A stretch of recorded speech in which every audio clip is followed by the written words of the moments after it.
Oh, and hello there, chat. Welcome back to Rogue Trader.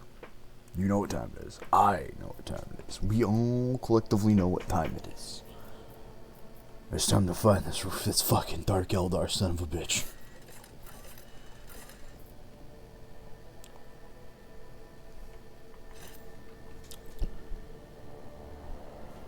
You know, after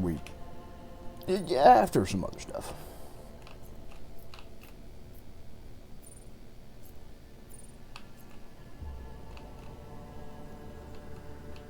That's where he is.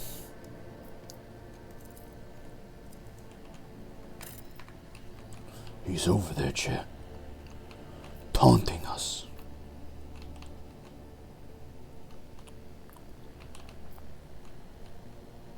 But for now, we have a place to go.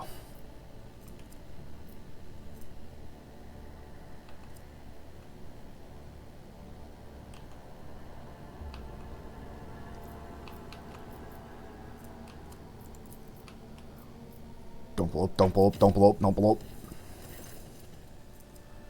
The duty officer reports an incident in the shuttle repair bay. The security team was dispatched in response to a distress signal, but when they arrived, they discovered that the shuttle repair crew had doubled in number. Somehow every crew member now had an identical twin, but each assured the enforcer that they were the real one. The enforcers immediately opened fire, killing everyone in the bay. The duty officer awarded the squad a commendation for their vigilance and efficiency. I keep telling you fuckers to not... Whatever.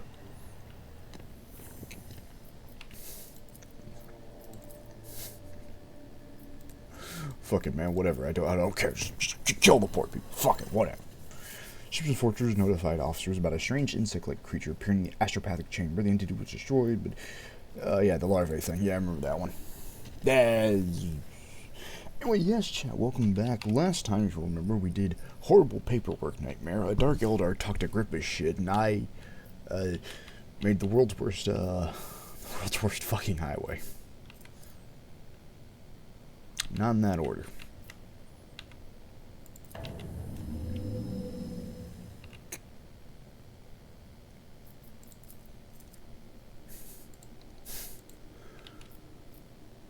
I'm sorry, that wasn't close enough.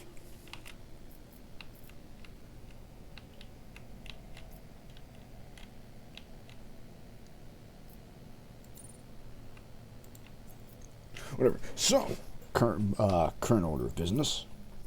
I need to get to that Dark Eldar and kick his ass. Dr. Grip is shit and he needs to go down. But yes, come on in, sit down and enjoy. As I Tokyo drift this goddamn void ship.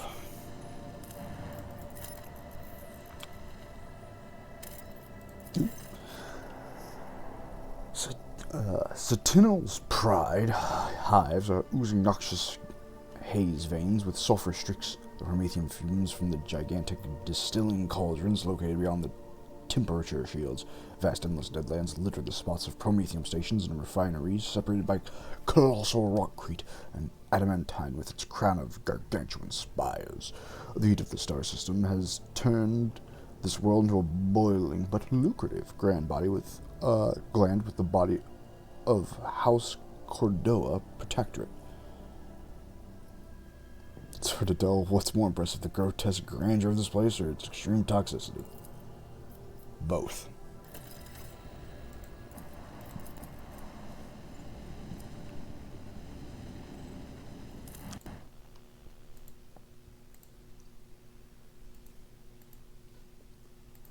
And if you'll remember last time, chat, I also found out, yes, my ship was signed by fucking Big E himself. Which means I still don't know why my people don't do any work on this ship.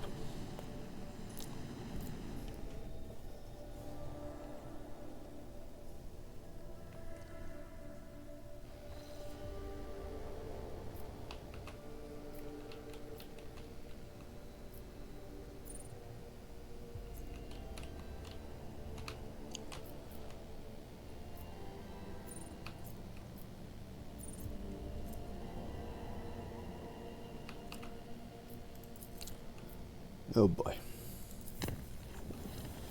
What? When traveling through the Immaterium, the crew on Landing Base 7 heard a strange, what sounded like a hissing of a giant snake. The terrified workers sent out a Vox message and locked themselves in a shipping container and welded it shut. The response team sent in the bay found no sign of work activity. Unfortunately, by the time they arrived, the workers had suffocated. Oh, God damn it.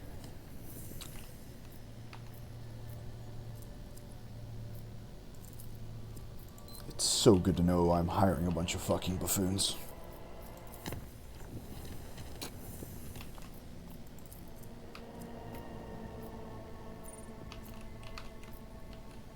I'd be downright disappointed if they weren't. The warp jump was successful, but the Voxmaster reported the following incidents. Beautiful blossoming vines had covered the deck and bulkheads in Landing Base 6. Two workers had bent down to take a better look at the flowers, and the vines had devoured their faces before strangling them. The bay was sealed and then purged. Fair enough.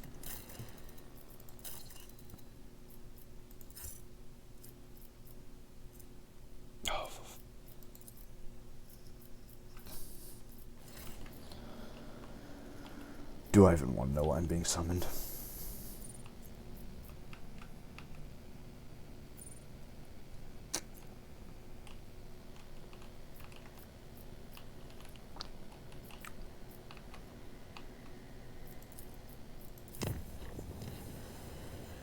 Don't blow up. Emergency. Servants inside the storage bay have gone berserk and are attacking voidsmen. Survivors are claiming that they've seen precarious warp beast possessing one of the automatons. It must be expelled one way or another. Well, it's a good thing I hire all of you.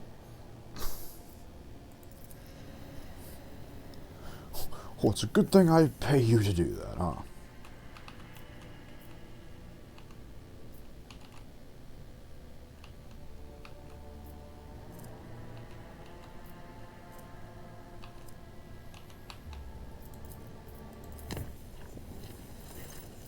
Mysterious sickness struck the clans living in one of the microcannon chambers. A disease quickly spread, causing the afflicted to writhe in unbearable stomach cramps and expire after several days of agony.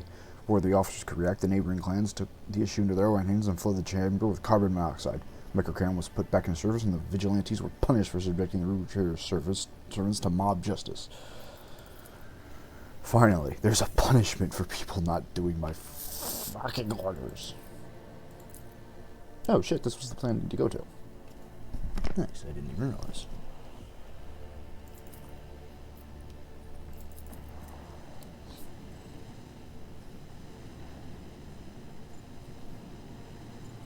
I don't need this I don't need this, thank you. Alright, what's going on?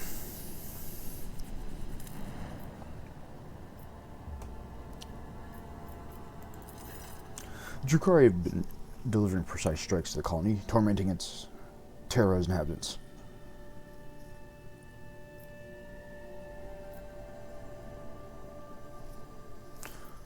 Wait, study their movements, and then, launch a sudden attack. While the Drukhari are enjoying the slaughter, the rogue trader's servants carefully observe them. At last, the Xenos are exterminated in an act of righteous retribution, leaving behind rich spoils on board their ships. Nice, well done, boys. I thought I actually had to be here. Chat, they got this. I trust my boys. They got this.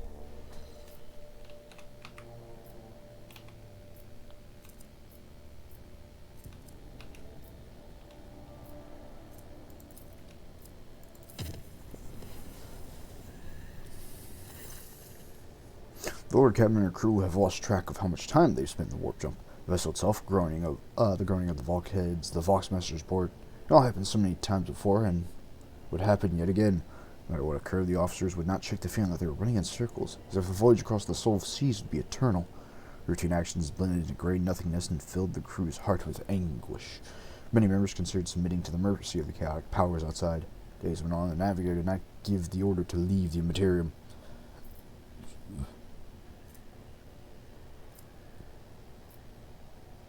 Heed my inner voice. Lord Captain's insight pierced through the mind-numbing haze. It appeared the ship's astropath and navigator had been sounding the alarm, but their messages had been ignored. Their combined efforts finally broke the time loop and released the vessel from the Empyrean's grace. The warp never tires of its cruel mockery.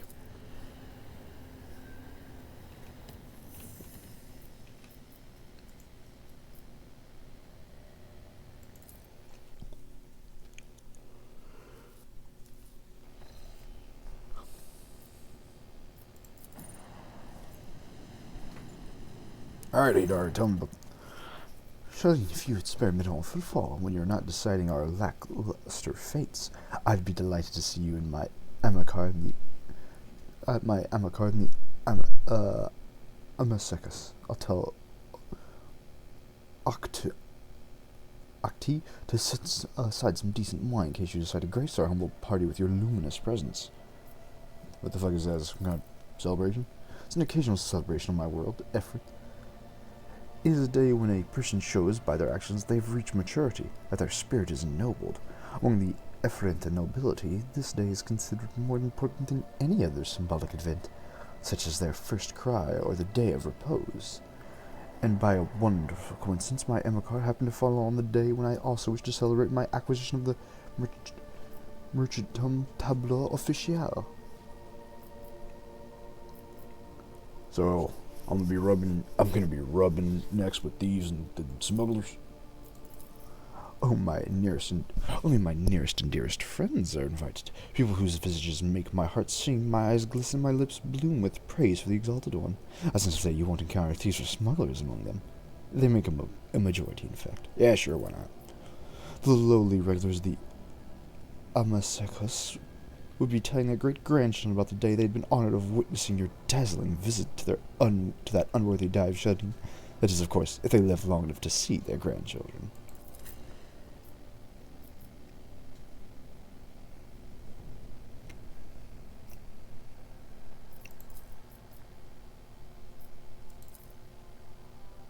Let's take the fucking party people out there, dog.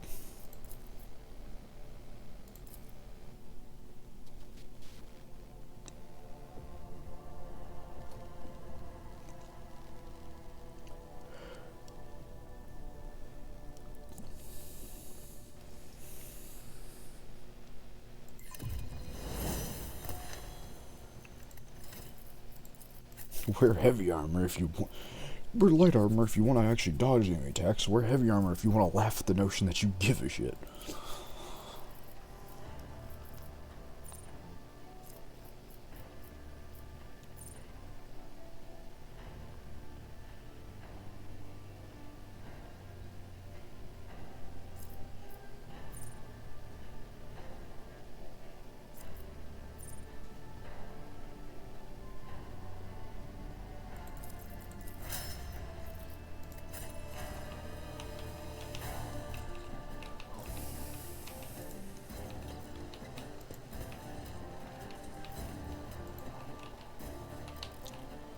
Howdy, howdy, party people.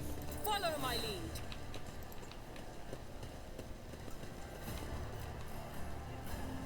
The fuck, there's nobody here.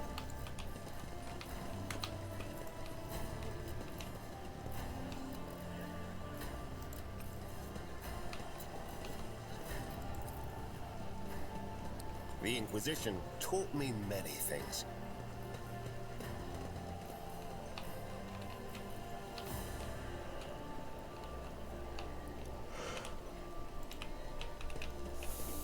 What the hell? Where's my buddy at?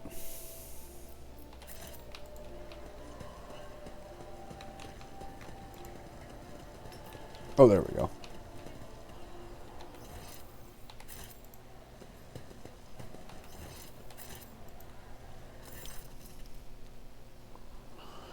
Easy spot in a group crowded around the table. The extravagant luxury of her retiree and gleaming augments set her apart from the rest. Seeing you, she exclaims, "May the gravitational wells on your world never lack for grip, just as my heart never lacks for joy at the sight of the rogue trader von Valancius." With an approving chuckle, Octavia mutters, "I can't believe it. You actually roped the rogue trader into coming to your party. If the rogue trader raises a toast to your health, I'll start to believe you really are a princess, and not just a smuggler with the gift of gab. Please, take a ship, your ladyship." And you see this group of chucklefucks. Just friends look exactly as you would expect, like hardened operators of the cold trade. Arrayed in a forbidding but glitzy style, common to those who like to skirt the limits of the law. One pair in particular catches your eyes. A young man and woman, twins, it seems, identical yet distinct from each other. The man has a lively face and a crazed look in his eye, while the woman is cold and calm. Seems slightly drowsy.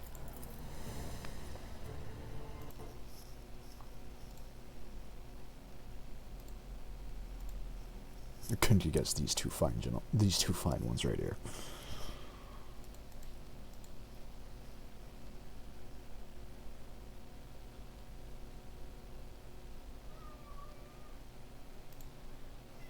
There we go.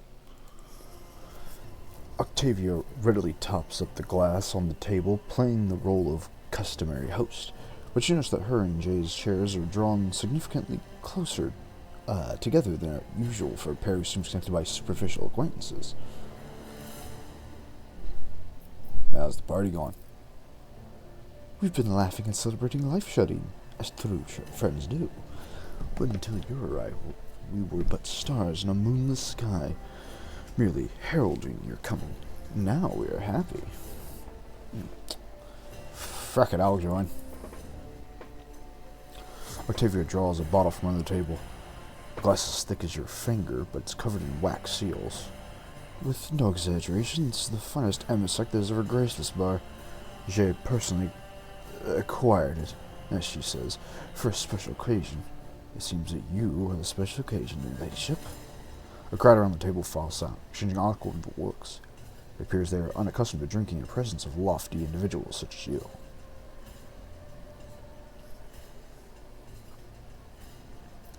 Let's drink to the lady of the hour. The similar group bursts into approving cheers, and the bar fills with the sounds of clinking glasses. The atmosphere tastes exorbitantly expensive, sweeping you into a kaleidoscope of flavors: tart, floral bitterness, honeyed sweetness, and then other far more refined sensations that are nameless, owing to the small number who can afford to experience them. Bravo, Octi.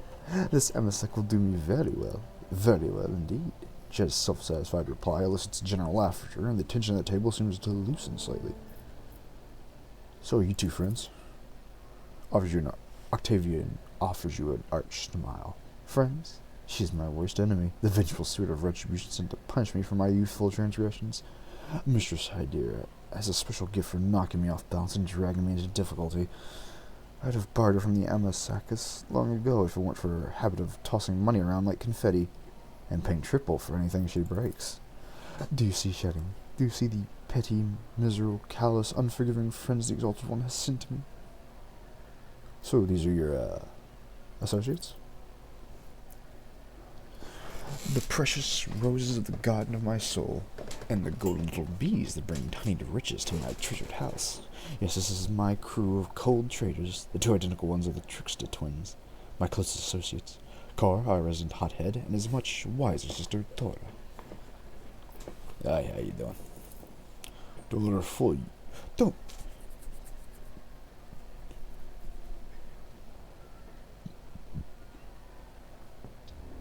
I can't remember if this was the guy or the girl. Frack.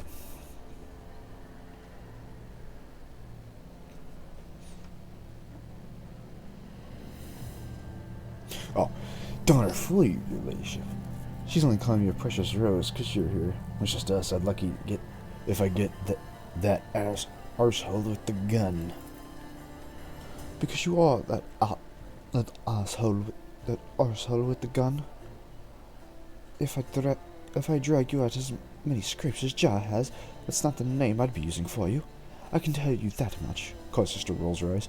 Pay no attention to him, your ladyship. Carr has no one to blame but himself for that nickname.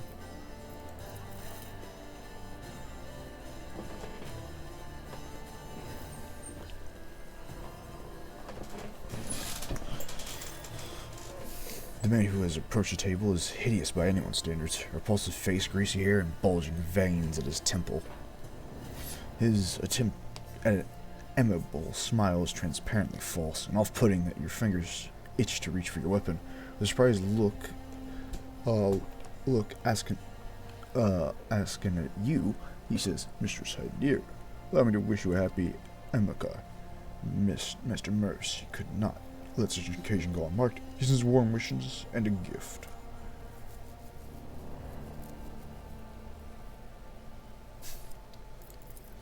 Oh, Falco, I am much obliged and touched by your presence. May the fire in your hearth burn forever bright and hot like the stars of the Grimoire system. Tell Mercy that the show of his precious attention towards my humble self brought dew to my eyes and a song to my heart. Isn't Falco the one that stole our cargo? The very same. Greasy piece of grog shit. Octavia says, wearing the sweetest, most amenable smile one could imagine. The stars of the Grimoire system all died around 100,000 years ago. This is around them our true breeding ground of death.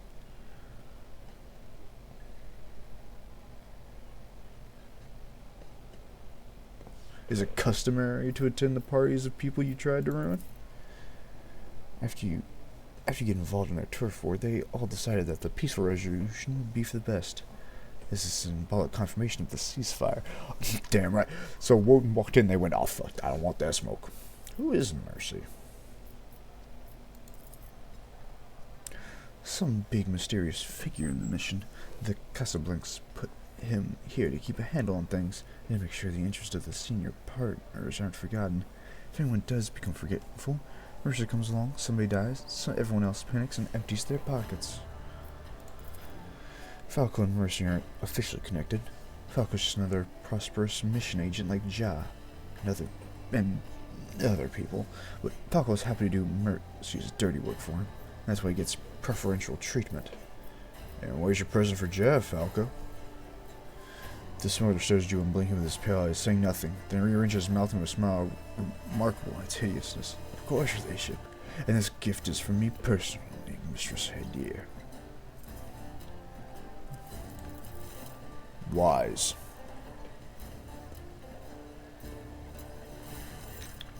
Falco turns away to the table. You see a snarl of feral hatred twisting his already repulsive figures.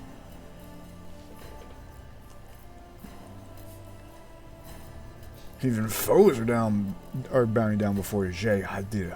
That's something worth celebrating. What better way to celebrate than with a game?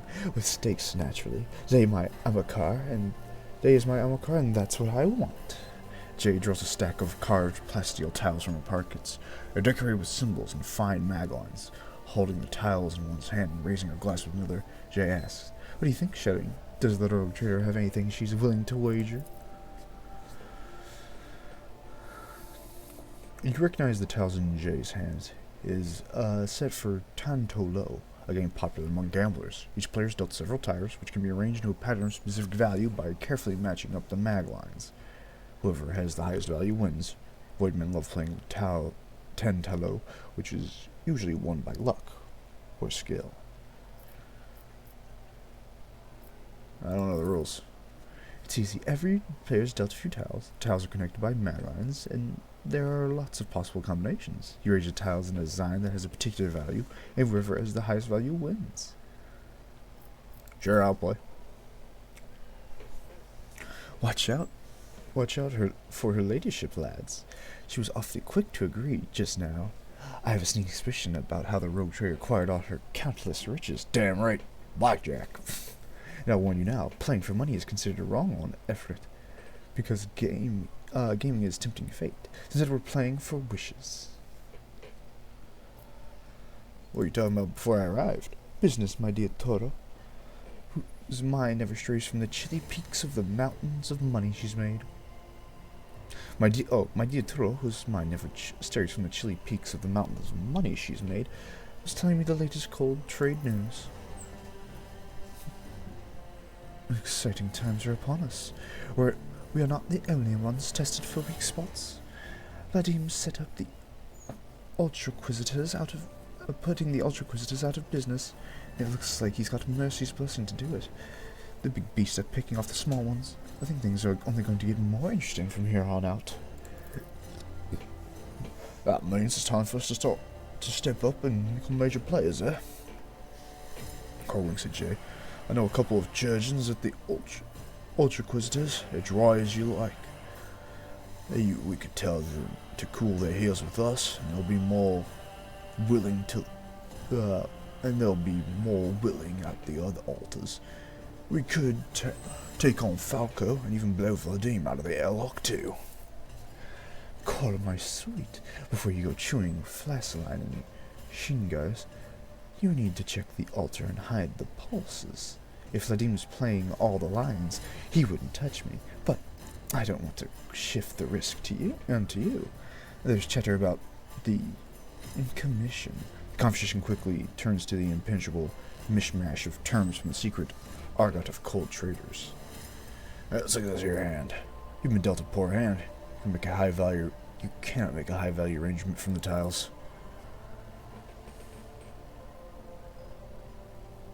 I'm going to show my hand. The exalted one loves me today. And if one doesn't show one's hand, what then? And you have a chance to bow out of the game without losing. But you can only do that before someone announces they're going to show their hand.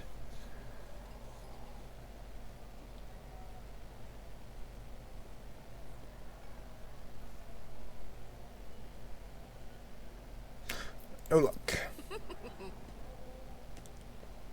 Chuckling, Jay tosses her towels on the table. Her hand is significantly better than yours or anyone else's. As for my wish, I want everyone to drink to my good fortune.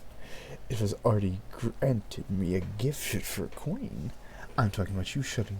May fortune continue to smile upon me. Everyone at the table eagerly raises their glasses. You join in before you're even aware you've done so. A new stack of towels is already waiting for you on the table. You realize the moments have skipped past without your knowing. Seems the amnesty is somewhat stronger than you would have thought. Look at my new hand. We're spinning slightly, arranging themselves in good patterns and then offensive phrases. It's just the two of us, Shuddy. I'm going to show my hand. Read 'em and weep.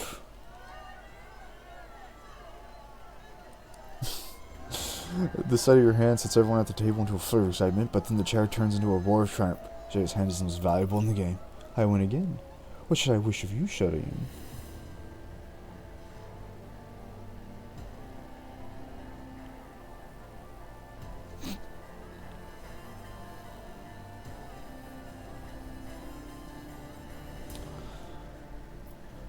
Crust to Quist, man. Yep, you get a chance to make out with Woden the Rogue Trader. I love playing for high stakes, Shuddy. An excellent suggestion. This is a debt I will definitely call in. Towels are dispersed around the table, forming piles in front of each player. Suddenly feel your body growing heavy. Pressure's almost like a sleeve, robbing you of your clarity and thoughts. Your hand is not especially good or bad. It is some kind of hand played only by someone desperate who has nothing left to bet. For anyone who shows their hand, I'm announcing a condition. Seeing as my ammo card today, the only stake I will play for is a dance. Try to cheat. You reach for your goblin and accidentally catch a spare tile with your elbow, swiping it under your free hand. Now you have an excellent set of tiles, but you would swear you saw that Jay saw your little move. She saw it and said nothing. I'll play. Mine are worse. Looks like you've won, Shuddy. I'll be delighted to grant you a wish. Light moves on Jay's dark skin and glints off her silver augment on the throat, moving with grace of a sand snake. She holds your gaze and smiles mischievously. Her dark curls fall across her face, and you see a salty glint in her eyes through her luring curtain of hair. The dance is called the Dance of the Captive Ravian Girl. When the governor of Efrashim, Silmakan, God damn, we was just getting all the bitches today, what the fuck? The bright crushed the Ravian rebellion. The daughter of the rebel leader was brought to him, the beautiful Naena. She danced for him, telling him of the struggle of her proud people, and then snatched the weapon from her guard's hand and aimed it at Salim Khan. With a spark of love that had kindled between them that day, stopped the Fekaline from igniting the cartridge. Both Nain and Salim Khan lived through that day, and then many more days, which they spent together. You wouldn't be cheating by any chance. How could you even suggest such a thing, Shuddy? Has Jay Haddara really fallen so low that someone could think me capable of deceit? Jay brings a hand to her chest and a treading gesture to the approving gulfs of her associates. That's enough betting for me. My luck is god-awful today. Unlike Amasek, you can always trust Amasek. It always lies. Smiling sweetly, Jay presses your goblet into your hand. Skin seems to glow from within, and the sparks of her laughter in her eyes dance like flames.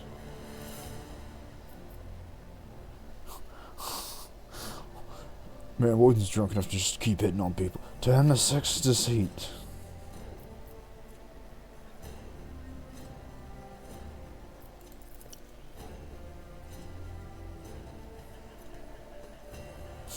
Nah, Woden's gonna keep hitting on every woman. Fuck people. I know shedding.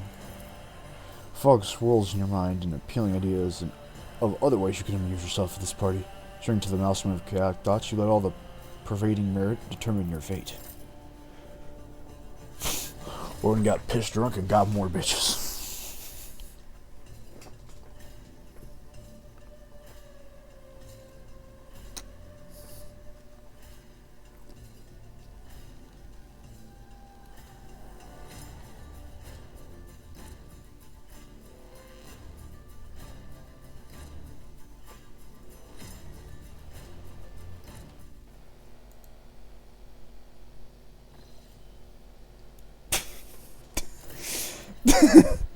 The thoughts tremble violently in your head, periodically ricocheting off the inside of your skull and triggering a burst of piercing pain. Your tongue feels desiccated and shriveled in your mouth, and it scrapes violently against your teeth.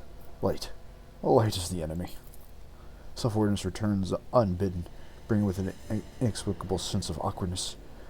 Your body violently protests against the very idea of getting out of your soft bed. You hear a soft sigh beside you. Looking over, you see a dark hair fan out across your pillow.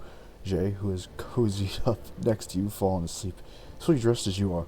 Perhaps she's not asleep at all. Sure, you know how to have a good time. I'm dying. I'm dying. Call an ambulance. I'm dead. Now that the night end, struggle to piece together your fragmented memories of last night's carousing. For some reason, you clearly recall the integral looks of the wardens as they tried to persuade you to stop, the cries of the beggars who gave you an obscene amount of alms, and the stomping of servers that you rode around the station in Jay's unconcealed glee. At the night end, I don't remember it, all of it. I think we shot at some people over their heads. Someone didn't offer us the required amount of respect, and you said that flying a shuttle was easy, so you bet your warrant that you could get us to the ship. You also stripped a man and burnt his clothes because the sight of them offended the Exalted One. I can smell the singed fibers now. I bet my warrant a tray that I can get us on this ship pissed drunk. And you know what? Woden was right, goddamn you. You smell it too. You feel slight burn marks on your fingers. Notice one more thing. Your lips feel rough and dry, like they've been nipped over and over by another's teeth. How did you end up in my chamber? I helped you back to your quarters and couldn't find the door to get out again. You graciously gave up 30% of your bed for me. Yes, I think it's the number our haggle ended on.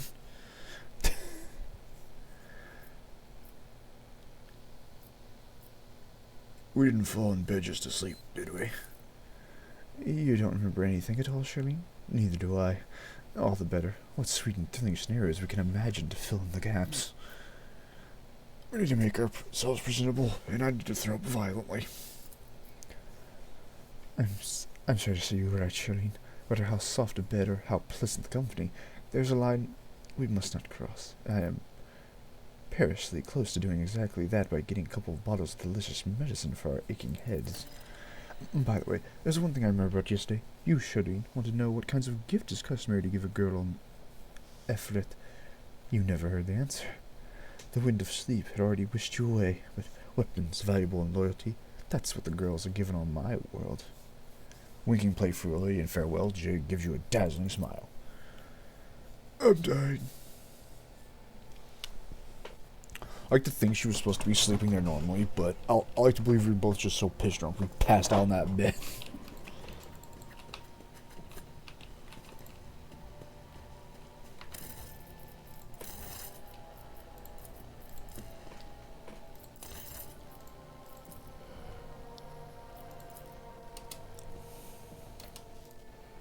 I need to see if I can get that fucking painting.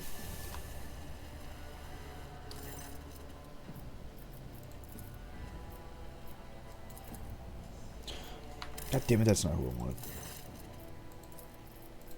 I clicked Henrix. I don't want fucking Henrix.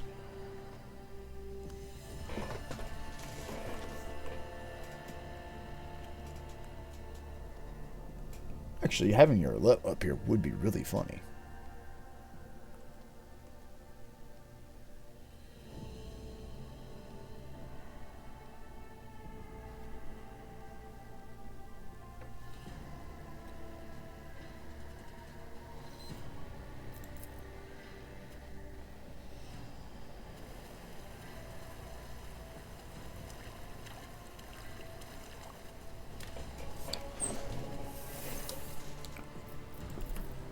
Get Cassie in here, I want that fucking painting. 75%, I like my odds. There's an opportunity to practice life drawing. Oh, you are certainly an interesting model. I've never paint nude portrait of the rogue painter, goddamn. Yes.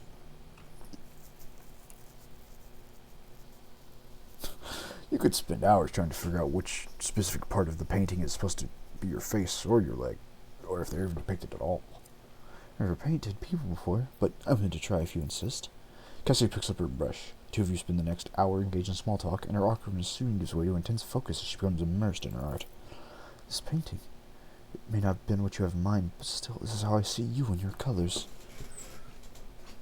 The canvas is a whirlwind of brightly colored paints. The outline of human figures is suggested through broad, colorful strokes and fluid shapes. You'd be hard-pressed to call it a portrait, but the series of abstract images and impressions too vaguely resemble your form.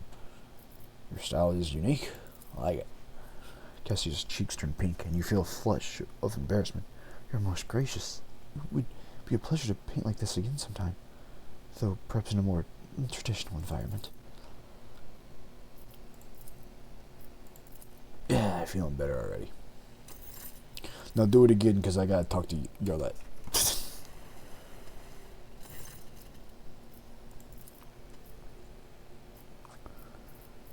Bring me Yarlette. At once. You shouldn't have called upon me for the sake of your own idle amusements, Elantok. Children of Acheron delight in unity, both with the universe and our kin. One of the ways in which we achieve this unity is symphonic creation. When the Acheron wishes to rest and spend time with their closest kin, we weave images with our voices. Each of us adds something of our own until the melody becomes a harmonious tapestry woven from different sounds. Sounds ballin', huh? Can you teach me? Yarlette looks at you curiously, though you see doubt in her eyes. Fuck. I do not know how much you truly understand what you have been told. Still, if your soul seeks harmony. She closes her eyes and begins to hum a particular melody. Follows a strange, unpredictable rhythm as though she's drawing intricate patterns with her voice. Nice! You begin to sing, guided by your own emotion more than the specific rhythm or motif. Every now and then, Yarlette changes the flow of the melody, encouraging you to add something new to the song. More feeling settles over you in a gentle embrace. Yarlette expression softens. We've created an unusual tapestry together at Elantok. It is unlike any I have woven with my kin. You lack experience, but you understand the purpose of the weave. In our brief melody, I found peace. Yet almost sounds surprised. She falls silent for a moment. Must leave now. May you find rest in body and spirit. Relax.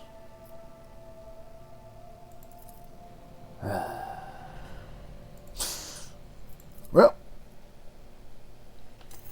good time indeed.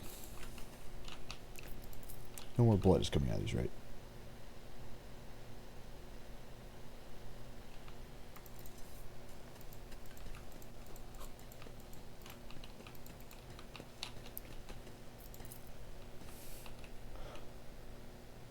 That was once in the service of the Drukari. Now in service. Oh, shit. I just realized.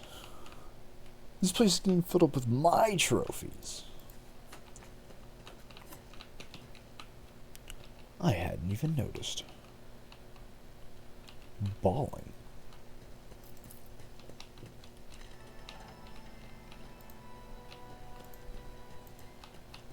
Like, here's the head of that fucker I killed.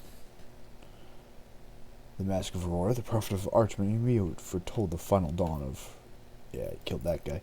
The hideous head of a steel devil destroyed by the rogue trader aboard the corrupted void ship.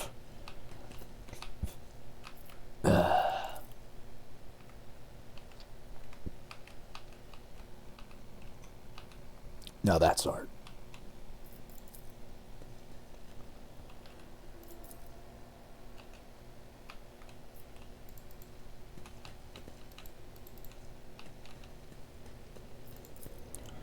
cracked helmet of an entire Xenos, and a reminder of victory of the enemies of humanity on the aggro ward of Jarus. Janus?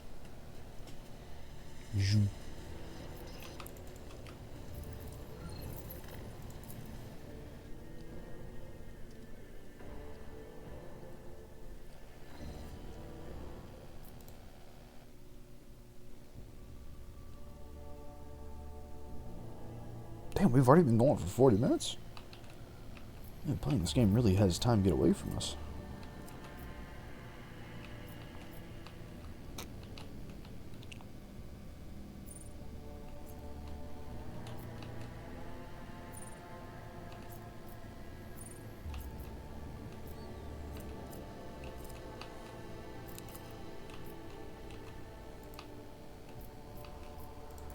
Oh, I see. Boop. Oh, shit, I didn't mean to visit. Well, actually, I do mean to visit. There's something I need to do here.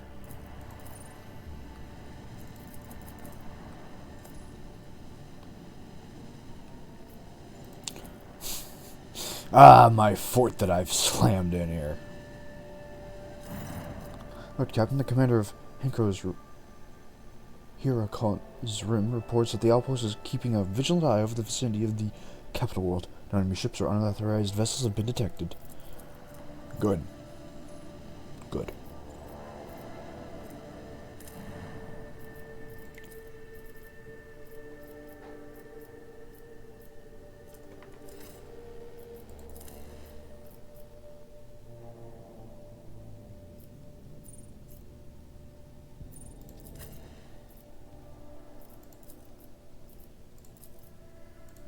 Whoop.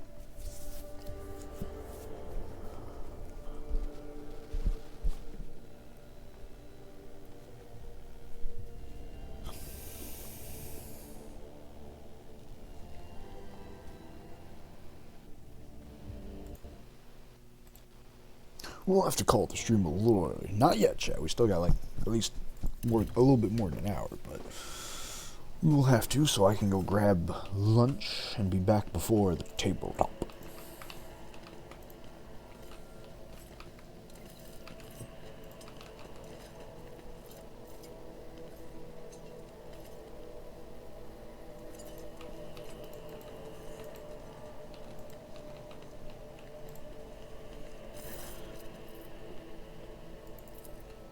Shit. Skalander, my boy. Damn it.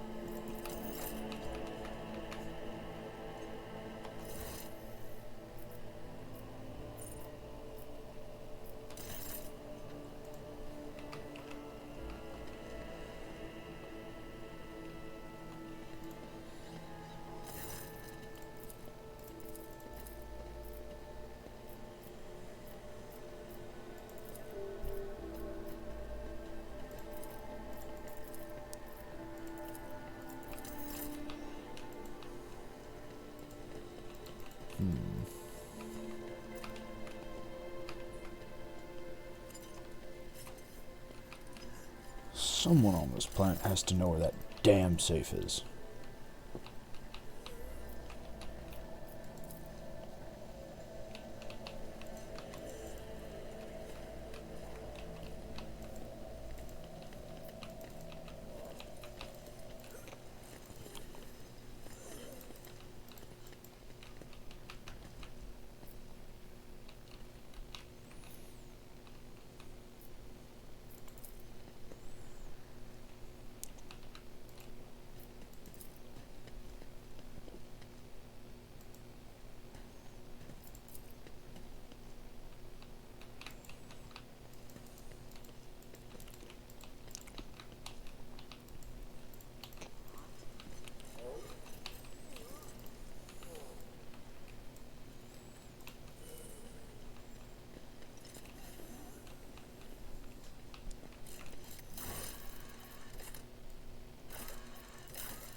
I think we'll go back to our ship, right?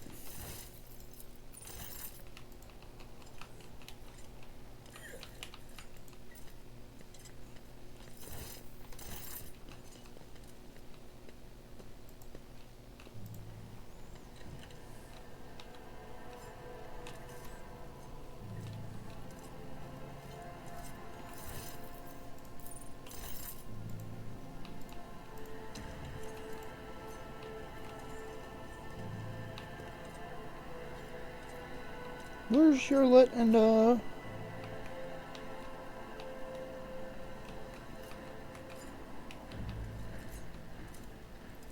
Huh. I don't know where they are. Yeah, whatever.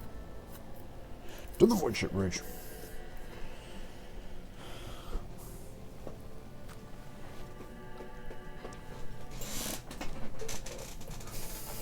Oh Lord, I have a question for you.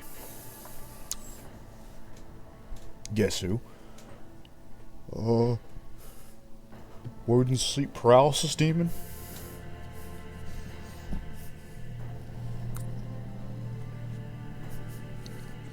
Close. The next person Woden's gonna hit on. Look, I'm apparently getting all the bitch in this game. I'm now gonna force Kin to be in Woden's harem. Yes. Yes. Probably not. The reign of Kin getting all the women has ended. Now is the reign of Woden. Lord Captain. Sinshul, my boy. Speaking of Kin, you know, ironically, if this was to be Kin, it's the one guy I can't hit on.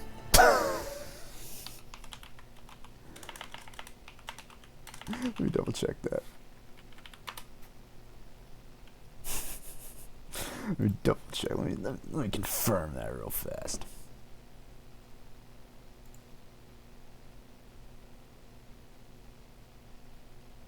Yeah, he's the one person I can't hit on. Truly. I really should at one point just like put everyone's name, like pictures in there just for like a meme at one point. Because Outerworld would be Ken. I found a Dark Eldar who came up, talked a grip of shit to Woden, and then left. That's clearly Gare. Ty's the Inquisitor because he just silently judges everyone and tells Woden, hey, don't do something stupid. Olivia's gonna be the funny navigator fish lady.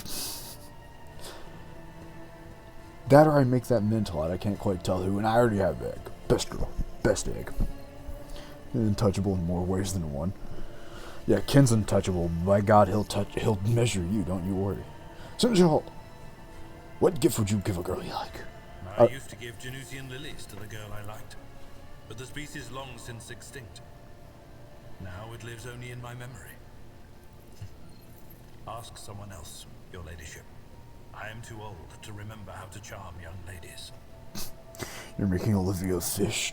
Well, I mean, you know, Olivia's a deer girl. That woman's, like, technically has, like, gills and is, like, the most alien besides Jarlette. And Jarlette's the one I'm gonna fuck, so...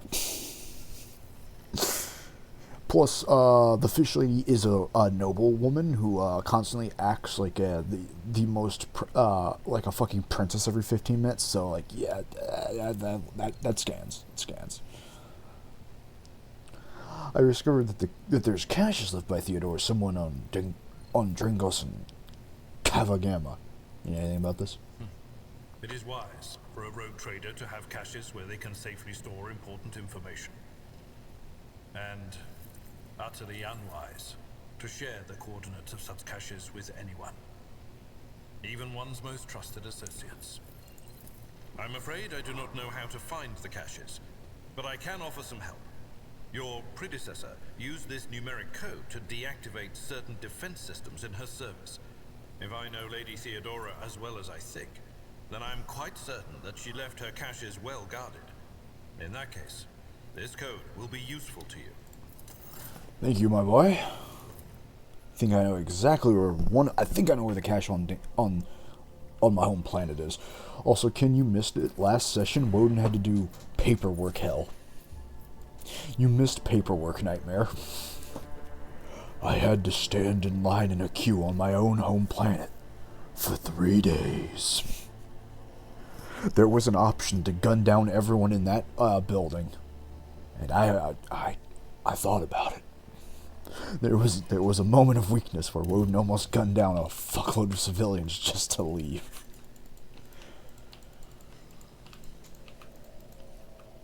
But in the end, I instead cheated people out of their shit and or solved their problems. Woden reaping the consequences of beating up random people off the street. But that is not this Woden. I think this Woden got punished enough when in this universe her girlfriend got fucking devoured by the God Emperor.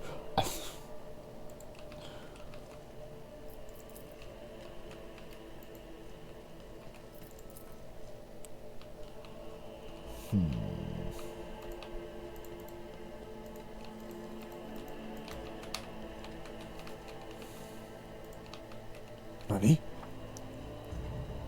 Huh? Nani? What the fuck is all this?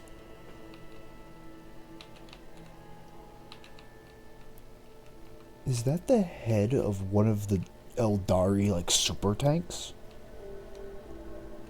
No. No, certainly not. Loot. Hey, it may be a heretical xenotech, but it's my heretical xenotech. And as Gar told me, my shit was written by Big E, so my word is right below God. I can have whatever the fuck I want. Mysterious item undoubtedly created by inhuman hands. That's a lasgun, Woden. A mysterious item. That's a lasgun. Woden, we have like 20 of those. Fuck you mean mysterious? Damn, man, that drinking she did earlier really got to her. A mysterious, artifact rests in stasis. Okay, now that is a weird thingy.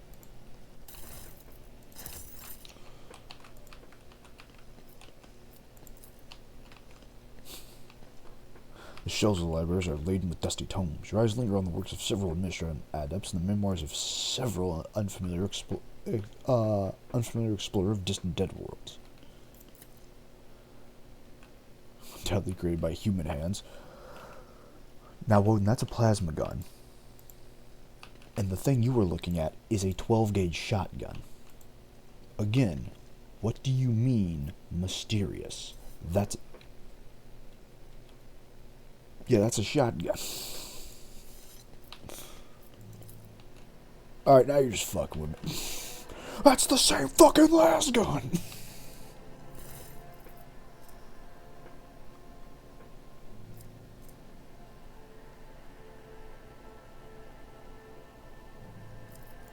Mine.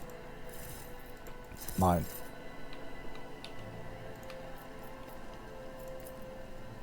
Empty glass and 3 unopened bottles of wine sit on a finely crafted table made from dark marble wood.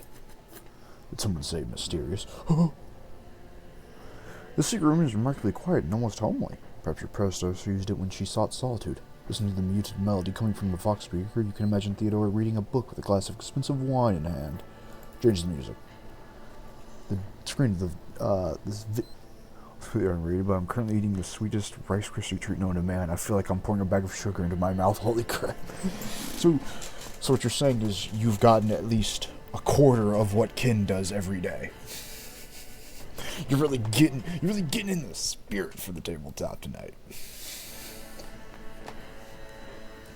You have to feel the diabetes.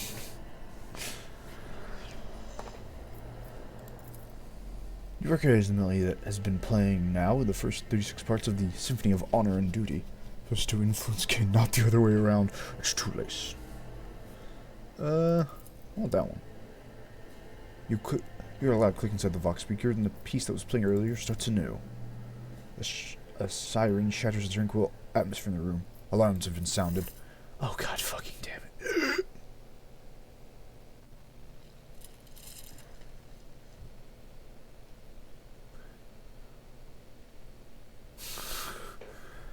Whoever has entered the relationship chambers will be eliminated. Help! Your ladyship, deepest apologies for the intrusion. The fact that questions, but on second thought, we had better leave you in peace.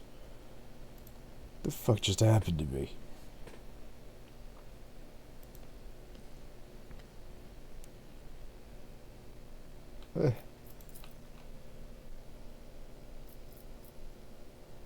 The army of pale scars drew in the calm and comfortable room has faded somewhat. Not even here can a rogue trader find a moment of privacy. Ode to the Most Holy Inquisition? No, not again!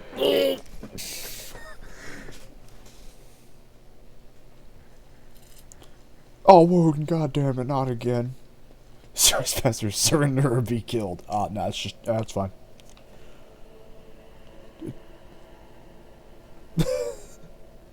Like, they busted, like, I like to think they were, like, not even out of, like, Woden's main office before the alarm sounded again. They rushed back in, like, alright, hands in the, oh, god damn it, Woden. Rare books arrayed the shelves with their lavish, almost pretentious bindings seem to be identical. And each objects lie behind the glass of the display case. The complete absence of explanatory labels make them impossible to learn what they are.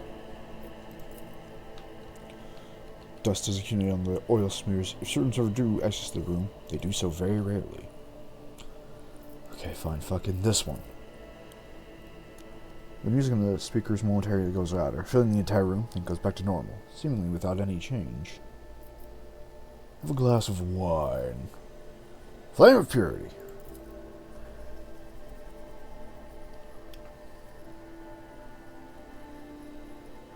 The wine fills the glass, glittering in the dim light of the room with a liquid gold.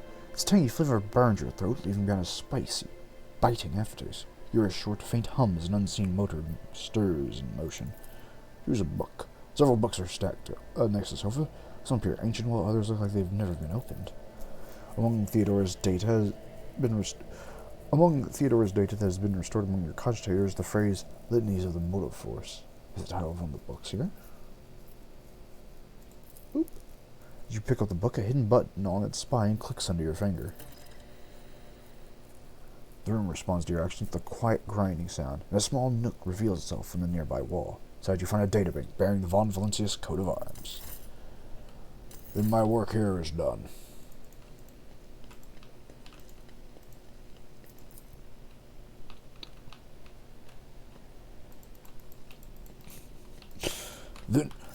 Then I no longer have need of this place. I still don't know where my Xenos are.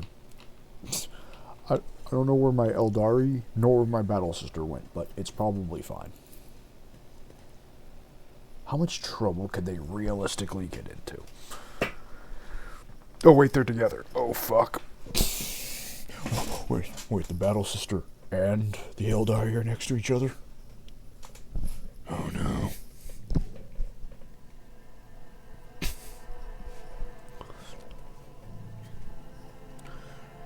I need to find another.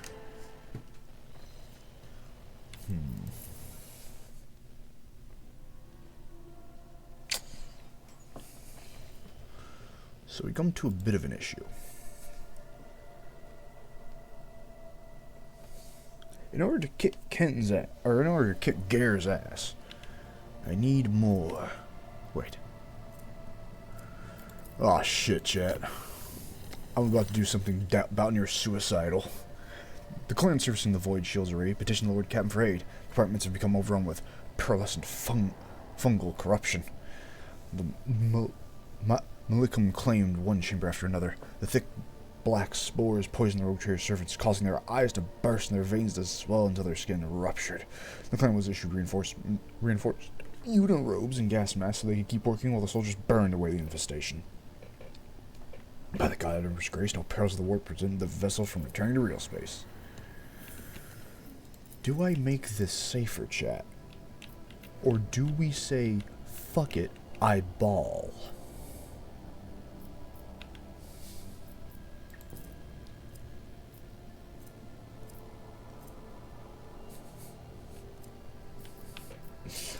We ball, we ball.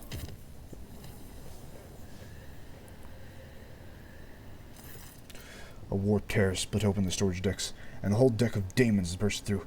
Creatures of odd forms of rise, but all of them equally bloodthirsty and brutal. The crew struck with terror and praying for the Lord Captain's wisdom.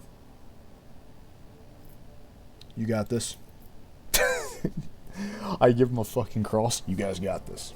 I have faith. What's true? Hey man, I pay these men to kill themselves, right? Not the other way around.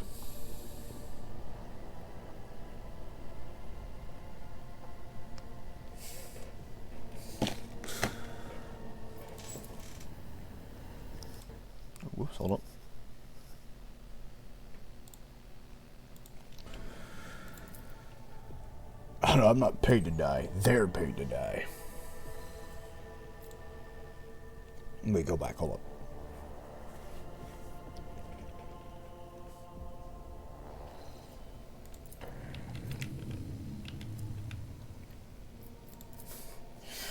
Gare is at one of these, and I must find him, and beat his ass, and then drag him into my party. Kicking and screaming if need be.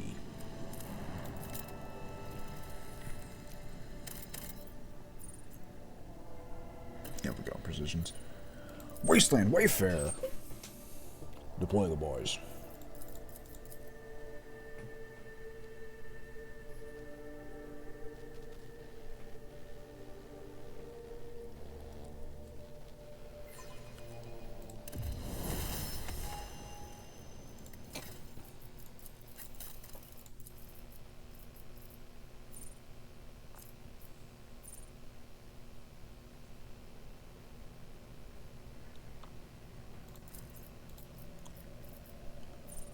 Bringer of Doom.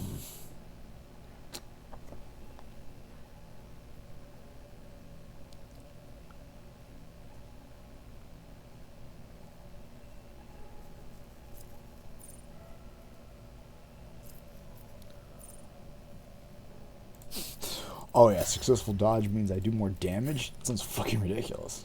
I'll lay claim to the something nearby. Oh man, my servo skull. They're like a sealed. This isn't right. You just seem to remember never activating the seal on your way through. Uh-oh.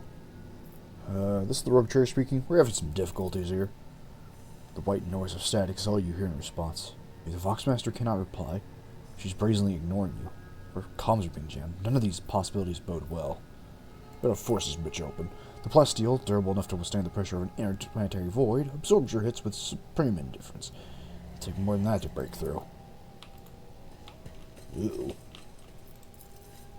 Too hard for a simple Need monkey. your drinking water. They're clattering something sharp against metal.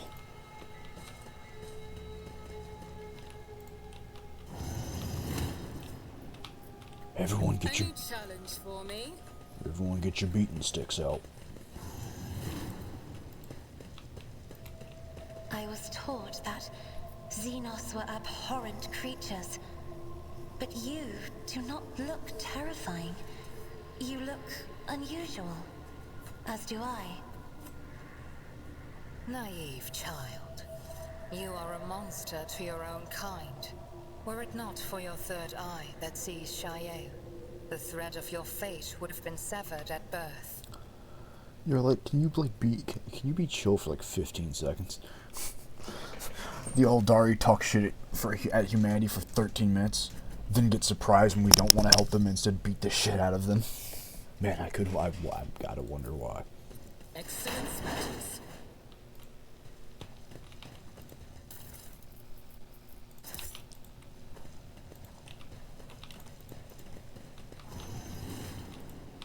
Watch your steps.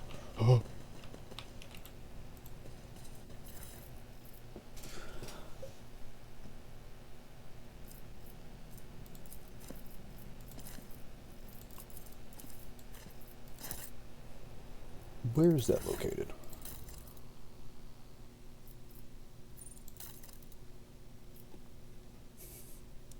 There it is. There we go. Okay, chat. I'm gonna let you guys read this. I'm gonna get something to oh fuck, there's actually, oh, this is way bigger than I thought it was. Okay. I'm gonna be right back. I'm gonna get some, get a little bit of water to drink. One second.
Exodus Watch 1. Never thought this day would come. I'm dressed as Master Captain once more. How many times did I swear never to venture into the void again during those 2 Terrarian years I spent under the mangled ruins of the unheralded Reckoning Bridge? Fortunately, life in a gravity well didn't bring me peace. Blah blah blah blah blah blah blah blah blah blah. Blah blah blah blah blah. Ventilation shaft, strange noises. Nothing weird, just some torn tubing.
Seems some wacky shit's happening on this planet.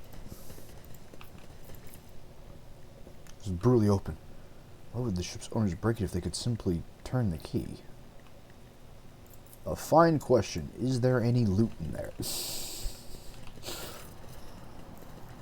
Who the fuck are you? Hunched over the Voxcaster, hooded man mutters monotonously but emphatically into the machine as he rocking slightly to and fro. Light of the distant stars of our Emperor progenitor wanders wearily with thoughts and visions of us. He sends us particles of his light through his body. Those bodies suffers his mind still lingers on us.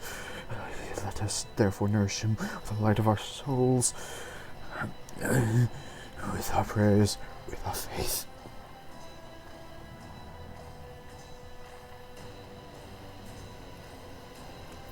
Thank God. Greetings, priest. Priest, our progenitor. I have a feeling this man's about to have to die.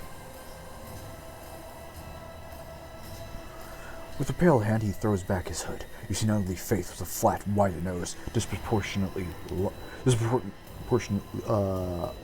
large brown ridges, irisless eyes with enormous pupils, and a wide, toad-like mouth and skin that transitions to purple scales at the cheekbones. Standing before you is abominable, subhuman, a mutant. Welcome to the abode of the Nourishers. 3 sorrowful phalogens point the way to the Emperor's protection. I'm glad you've chosen ours. His future striking similar to those of mutants can be assured in the dynastic crypt.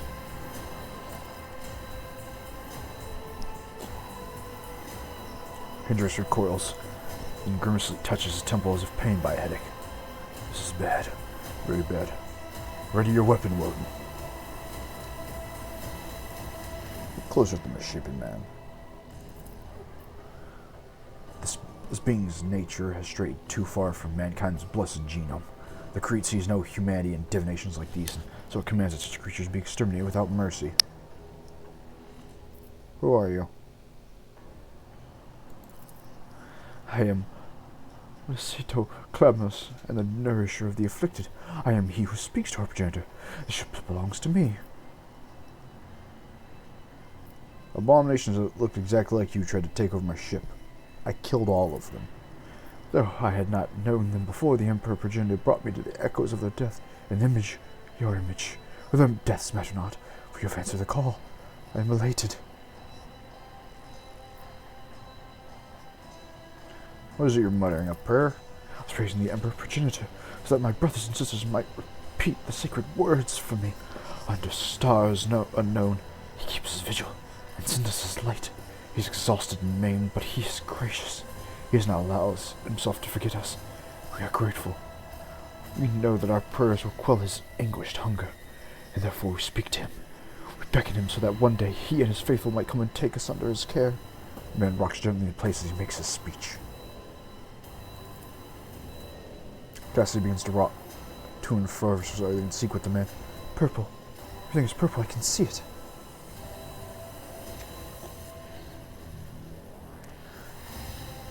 Do you mean the God Emperor, or the weird fucking four-armed son of a bitch? I am no god. I know no god but the Emperor Progenitor. Others are either figments or ethereal fleshless spirits. Is there anyone else here? They are. They are hiding, waiting. Once we were many, but now we are but few. Our blood degenerated, our flesh grows weak. We are on the verge of death, but you have come. That's good. You and your people will infuse our blood with new power. We'll take the nourishes to new worlds. We will rise again.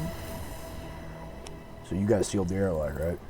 My brethren have sealed the entrance, but you'll be able to leave later. With us. We're all going to leave this place.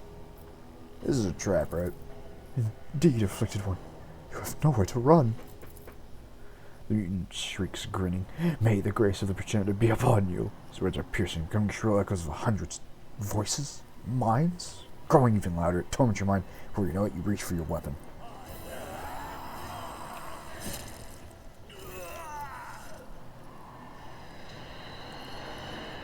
Got him. That sounded like a lot of demons. You hear clanging echo growing louder in the empty modules, like hundreds of clawed limbs striking bulkheads and grabbing on the bars. Those are advancing upon you. There are a lot of them. You want to run for your life before they trap you in this cramped Vox cabin. Help! The Vox spits out a torrent of static, through which nothing, nonetheless managed to get fragment the voice spoken by a voice not like your Voxmaster. Command. What? The signal's lost before you manage to say anything. We must get out. This is a trap. Look for cover. One look tells you there's nowhere to hide in this place. Well, at least you haven't wasted too much time. If this belonged to why I think they will find us, we will not, and they will not lose our scent. Run, Ellentalk. You can smell our thoughts and see our color just like I can. There's no hiding from them. Now retreat. If you had a few hours to explore the ship, you could surely have found a number of discrete shafts and unlocked modules you could use to leave the ship. As it is, we have a single path to escape the airlock, back the way you came. Any other path may lead to a dead end. We gotta go! Your gaze follows on a room-covered control panel near the Vox receiver. A green lumen burns underneath the engage airlock seals. Switch. The switch socket is corroded and does not immediately yield to your touch, but the lumen changes to a color of blood red, and the whirling of deactivated airlock rises from the depths of the ship. On your feet. None shall stand in my way. Uh-oh.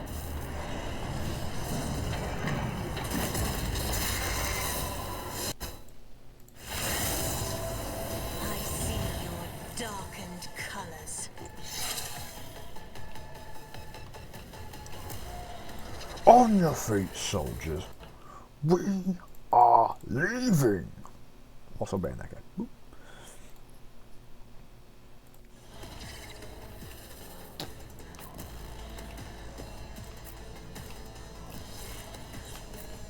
Fuck it, everyone just move up.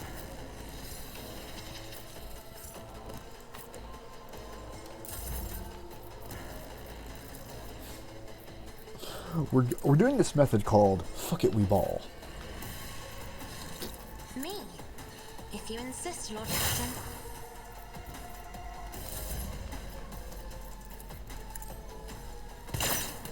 Shit.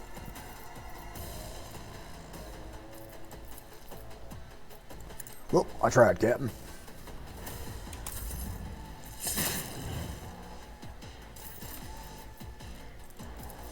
Already done.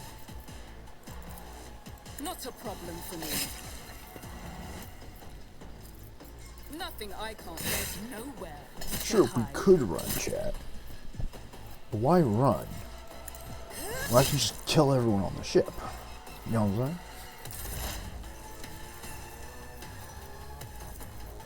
I am not your Xenos pet. My ancestors guide me. Why run when I'm the danger? This tedium is beneath me.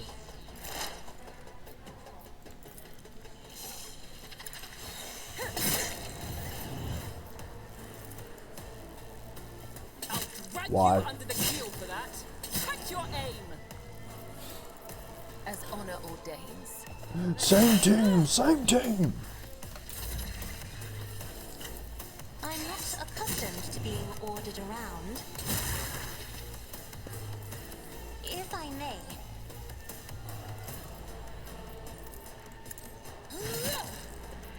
Man, you could have just died. It'd been alright.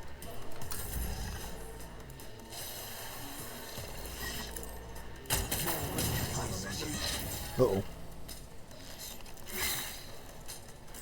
Second big boy incoming.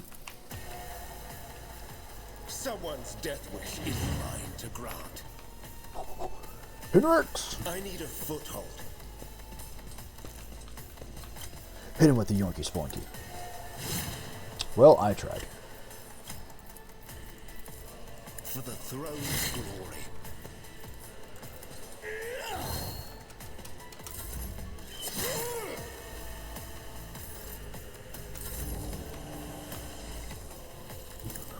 Look it. Fuck the loot. I never thought Woden would ever say fuck the loot, but I think this is pretty good. I won't object to it. I think this is a pretty good reason to just dip.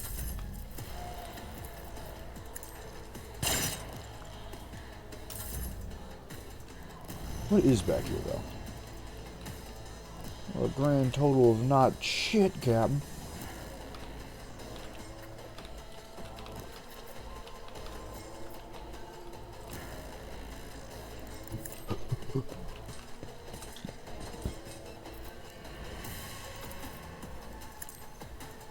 Frag out.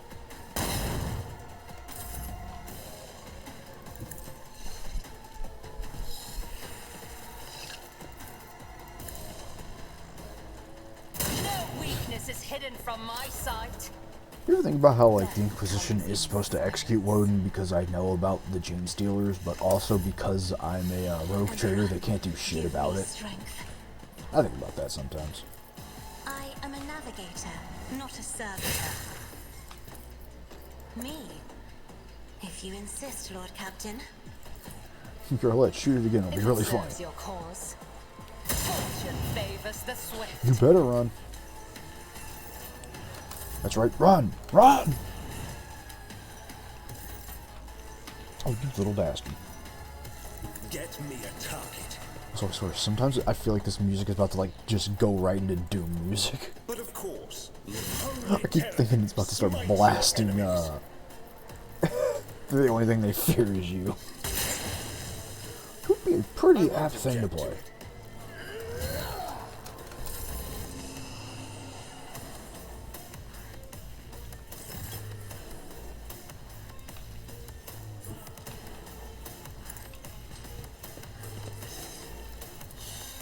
Egg, kill him. Straight, run, run! Healthy dose of fear of Woden is good. I move swiftly to strike. I bring mercy and retribution. Oh shit, there's a second one.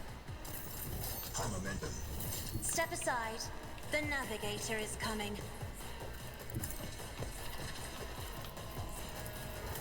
Isn't this a job for the Fuck that serfs? guy.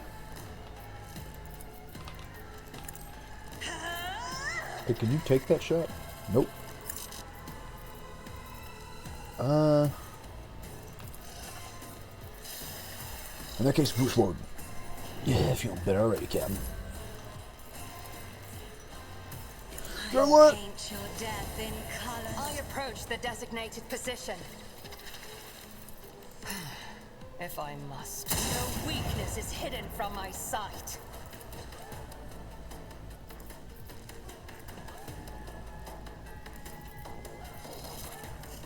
I am not your Xenos pet monkey. One day she'll stop Serves calling your me a monkey. cause. What a glorious day that'll be. Everyone, step aside. The fuck up. Let's see to it. Naturally.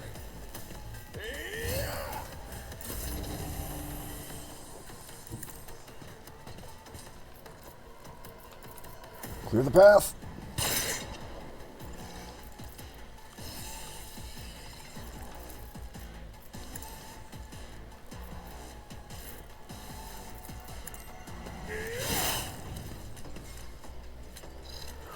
Look how the Tyranids run in fear.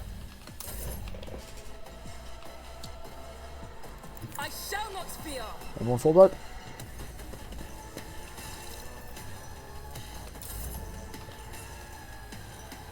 Just designate a target.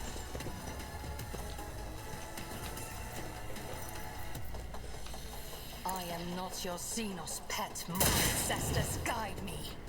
Run, you son of a bitch. If it serves Rah! your cause.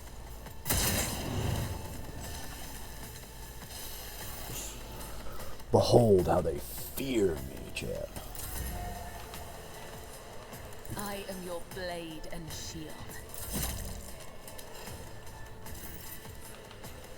I have read tomes of military tactics.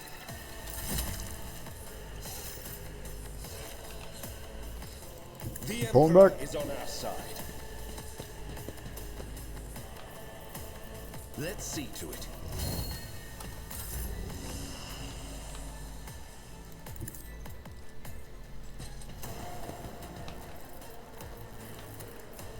Fuck you, buddy.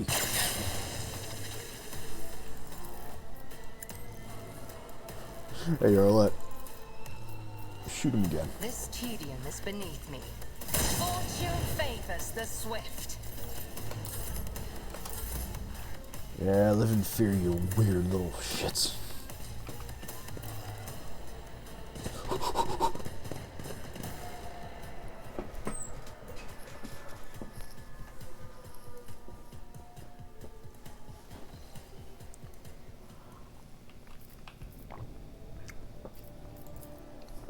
We'll go back in. We have to, after all, we have to bomb that ship.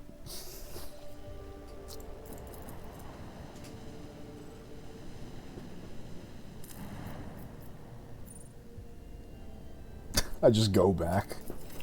Yeah, I know there's gene stealers on there, but you know. Just do it again. I don't need more plasteel, thank you. Oh, what now?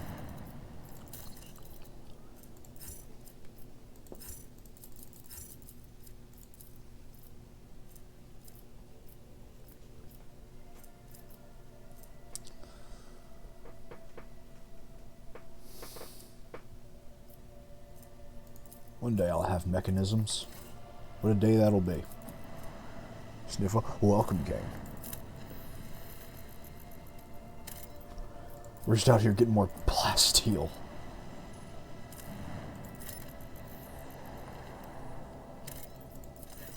A small planet gently wrapped in an amber forest greets you with a ruby-colored dawn.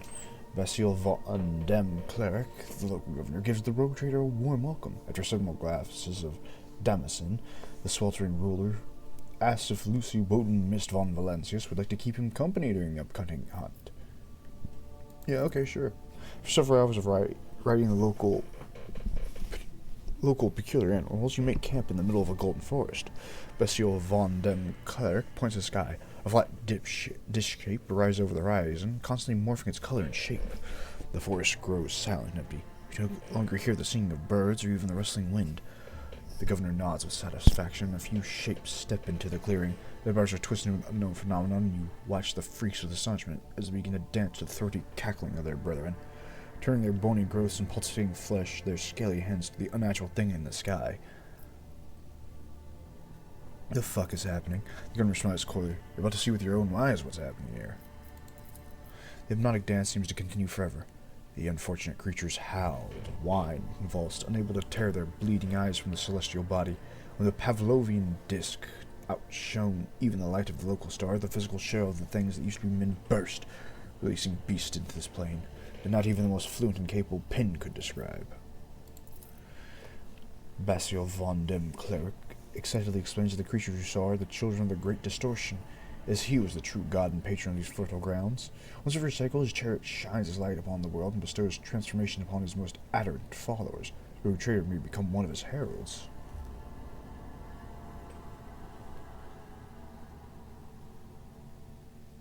So then I shoot him. The governor's head separates from his neck with a distinctive squelch. Black and brown blood seeps from the soil beneath his corporeal body. He is immediately transformed into a writhing tangent of worms that burrow deep into the ground with unnatural speed. We return to the ship, pondering what to do with the world, more importantly, what to do with the King of Distortion. Chart a course to it. I'm gonna fucking fight it. Junior officer observes the suspicious activity emanating from the twisted celestial body at the heart of the system. Chaplain advised you to get ready for a potential encounter with the spawn of the arch-enemy, so it may be wise to reconsider unless you have holy relics, sacred wards, and blessed effigies of the Emperor. Aflame with a pressure of colors, the distorted celestial disk trembles slightly beyond the endless windows of the captain's bridge as the rogue trader ship approaches its center. Another worldly voice, cold and enveloping, enters your mind. What could this puny wretch possibly offer a king? Ah, shit, he's blowing up my ship. The officers on the bridge look around, perplexed. Their eyes are full of terror and confusion. Many clutch their heads and let out long howls of pain. Some empty their stomachs, but most, pale and exhausted though they are, have joined the Lord Captain in resisting the entity's influence. Ask who you're talking to. And this image, a flow of images fills your consciousness. You see horrifying scenes of millions of tortured souls. Their screams rend your mind. Their pain pierces with... Guess who just woke up? Me? With thousands of red-hot needles. King, ruler, the one who is obeyed. That is all you can make sense of, although you see much more. Command the entity to release the minds of the Ember Worlders from its grip. The king... king mocking laughter rings in your ears, and a deep red trickle runs from your nose and over your lips, leaving the aftertaste of salt and metal. Fire the cannons. How dare you disturb the king with trifles? The entity is furious, and you feel a gust of invisible wind blow through 1,000 blades right through your ship.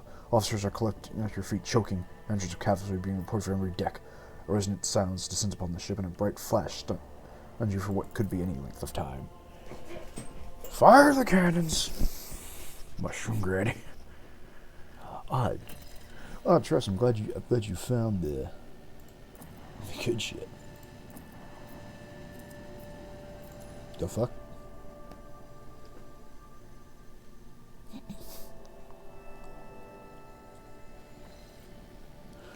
You son of a bitch.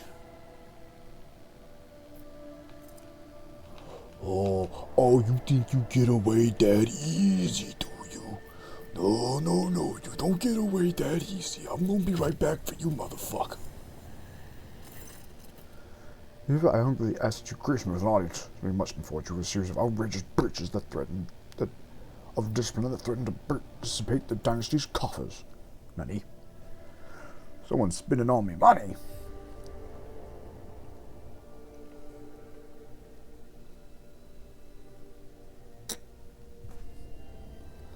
Who fucking dares?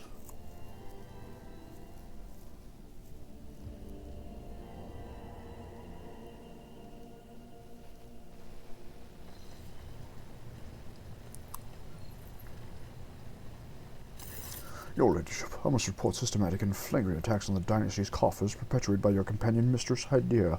The Emperor, as my witness, the worst rumors of her thieving ways may be a significant understatement of the reality. Okay, what did she do? She's extorting bribes and oblations, gifts, favors for herself in particular. She's exported rumors of a connection between herself and Ladyship, and unscrupulous gathered bribe of all in sundering, hinting at how displeased your Ladyship will be to hear if anyone is being uncooperative.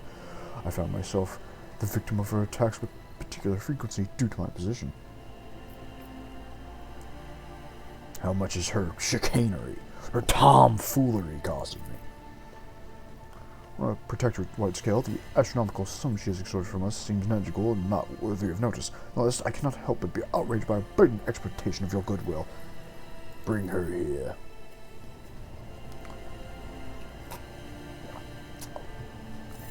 You wish to see me, Shelley? Why are you spending all my money?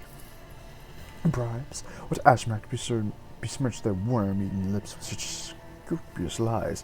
Actually, don't tell me. I don't want to hear their blackened name. For I have never demanded bribes from any of your vessels, but I would be willing to accept the gifts they've offered. Is that a crime? Mrs. Idea is quibbling over semantics. May not demand anything directly, but she drops heavy hints. Perhaps this is my hints, but the habits of a rotten, vanilla soul accustomed to doling out bribes often right in there by draining the dynasty's treasury. I'm curious to know, Denrock, how much of the Von Valanche's fortune have you squandered by handing out bribes to people who have not asked for them?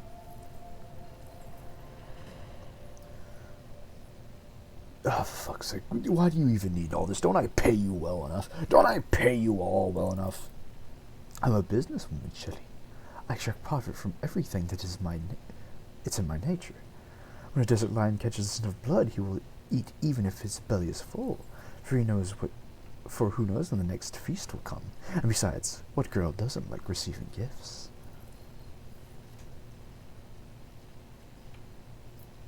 Okay, so he's worried you're explaining your bullshit. The High Factorum should try to worry less. It's not good for the slanderous little heart that pumps blood around his ungrateful carcass. I'm surprised he was not worried before when he showered me with generous gifts the moment I arrived on board. Of course, I'll be accustomed to it. I will not accuse him of trying to buy my favor. Factorum's face changes color to match his jacket. His collar suddenly appears to be digging into his flabby throat.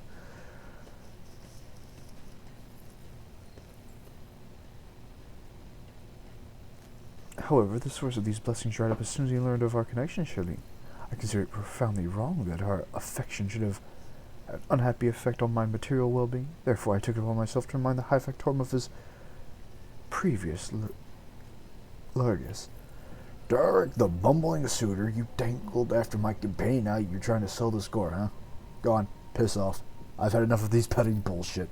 High Factorum lets out an incoherent burble, swoops into a deep bow, and hastily beats a retreat. Question: how effective are you at juggling resources in Limbus? What kind of resources? There's like 20 different things that I can count as resources in that game. Who would ever trust the word of a man who doused himself in perfume to cover up his body odor? Everyone knows that it's a sign of a pure soul prone to deceit. I'm so glad I have to deal with petty squabbles on my goddamn ship every 15 minutes. A charge, but it can combust. So charged, but in the original game.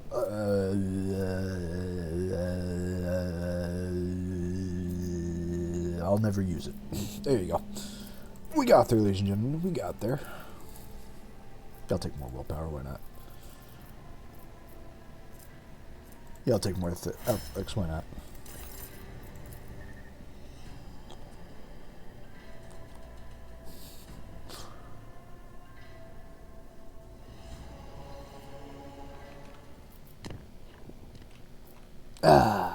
Now, where was I trying to go again?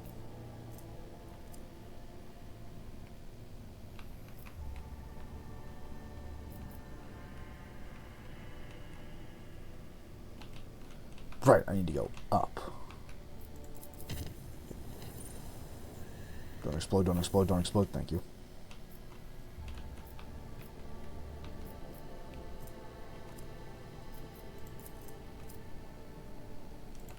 You know, I can't for the life of me tell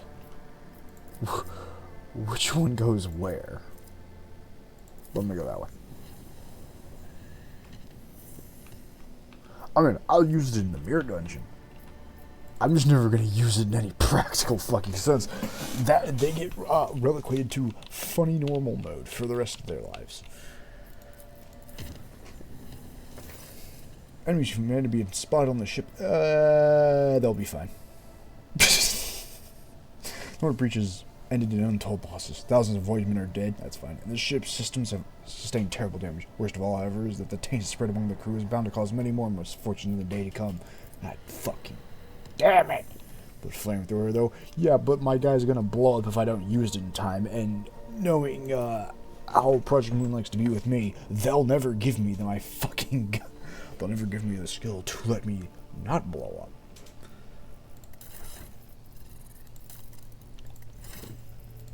Egg, my girl, you need to buff up. damn it.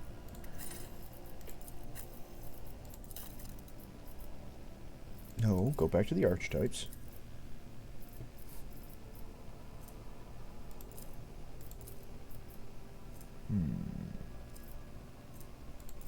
Yeah, yeah, Ed can be a nerd. Why not?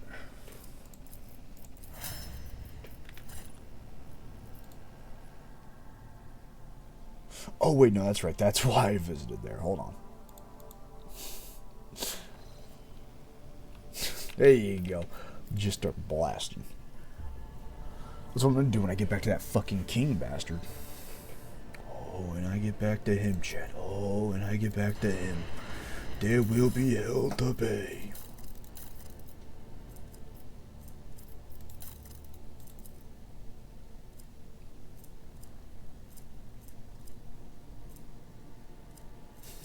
When I find that motherfucker again, his ass shall in fact be grass.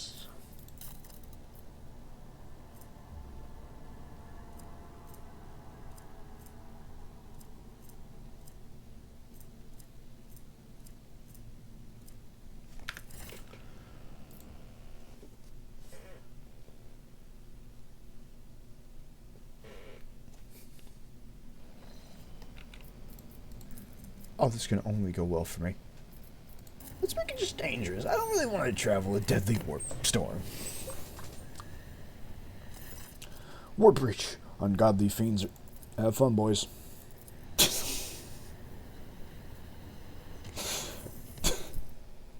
I'm not getting involved. Fuck that.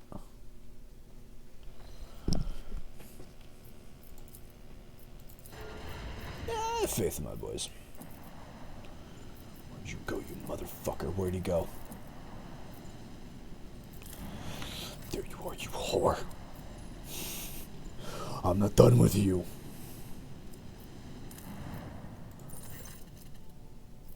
Demand a tribute. Well, they're all dead. Well, the Herald King gets to take this place. I've done all I can.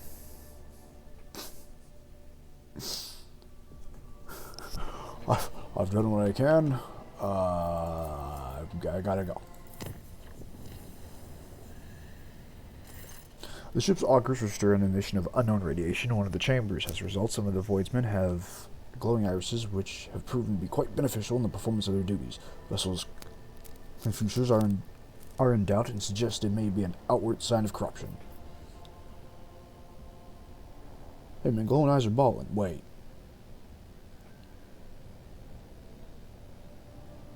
When you say glowing, what color is the glow, though? Is that glow purple? Because if we got problems. If you're invoked by the eerie glow of the Voidsmen, grip the lower decks. Many of the inflicted vanished, most likely victims of ruthless vigilante justice. Those whose eyes burned the brightest did not survive the translation to real space, while the rest were stricken with severe sickness. Hey guys, let's not kill the poor people on my ship. But oh, God fucking forbid, every 15 goddamn seconds they'll still do it.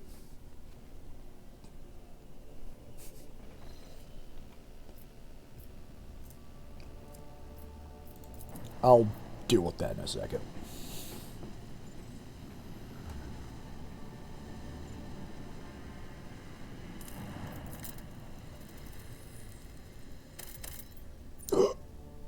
No, I don't need more xenotech. Charred ruins have been detected on the plant's surface. The architecture, building layout, and passage betray their xeno origin.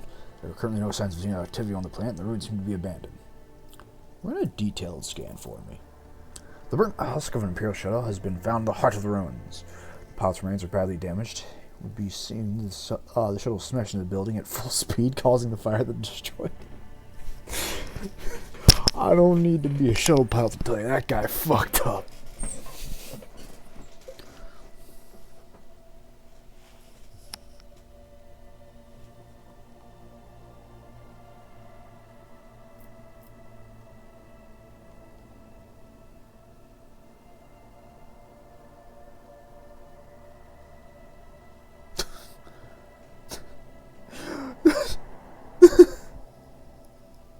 If we can't kill the poor, who can we kill? Daemons, alright? We get infected by daemons every 15 minutes. Kill them. Oh, right. Then when you have to actually fight something that fights back, my guys are worthless. Yeah, I almost forgot. Is it bad that I... Wait, what? Being rammed, the void ship deals to...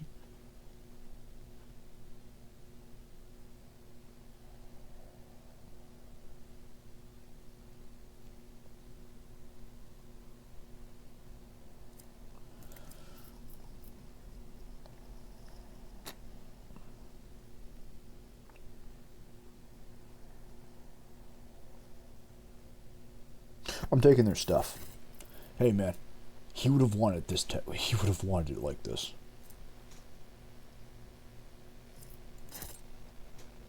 This examination reveals a few precious Arctic items. Fortunately, removing them destroys the pilot's remains.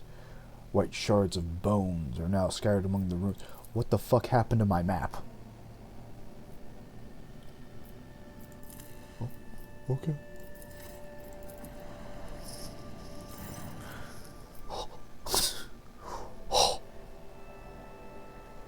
Weird shit's happening out here. A vigilant mentor of the Augur who has detected a small Xenos vessel drifting through the void ship. The ship is unpowered and shows no signs of being crewed. I swear to God. Send out a boarding shuttle. The squad board the vessel without issue. Corrosion had laid waste to the ship's systems, which led to the death of the entire crew. The interior was full of Eldar corpses. No orphans were found on board, and the dead Eldar, the dead Xenos, judging by their clothes, were not part of any warrior caste. Nice. The Xenos yard that claims to have recognized the symbols of the dead Eldar's clothes. They're refugees. Damn, we found more refugees. I should have stolen their shit.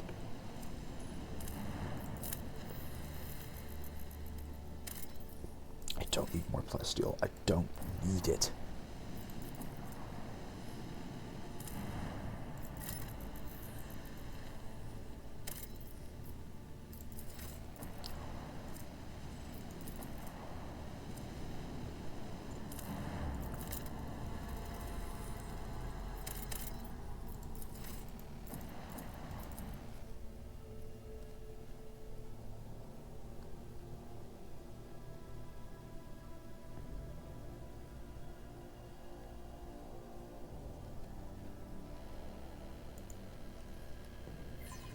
Please don't be Dark Eldar. Oh, it's just Eldari. Hey, Yarlet, can you tell them not to blow me up? Because I will gun them down. Yarlet, you get one chance. Yarlet. Oh.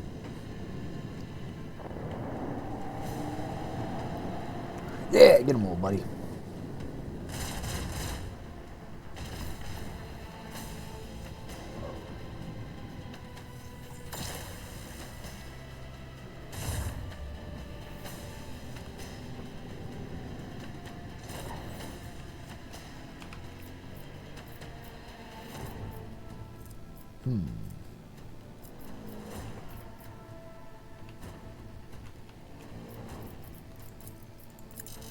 Send out the fighters. Unleash your vengeful salvo.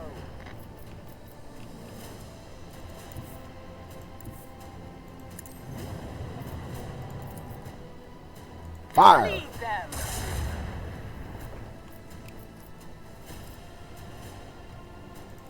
Lay in the course. This one's going down. Shit. Warp jump! Hi, how are you? Leave their hulls strewn across the stars. Fire right now. The time has come.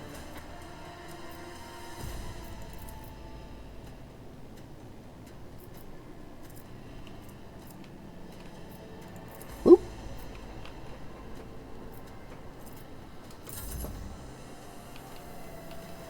Fury interceptors, forward.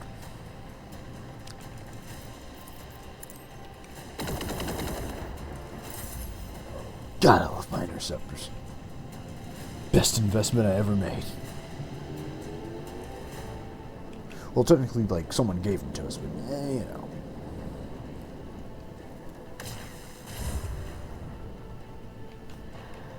Yeah, why don't you just self-destruct those torpedoes right here, big man? Fucking peepo juice.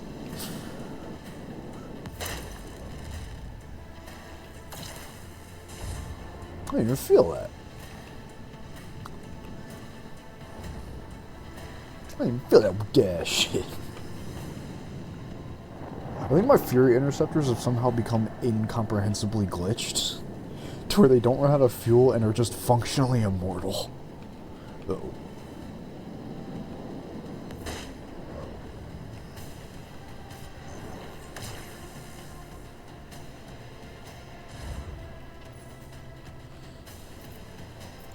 Oh, now you fucked up, big man. Whip this bitch around. Lay in the course.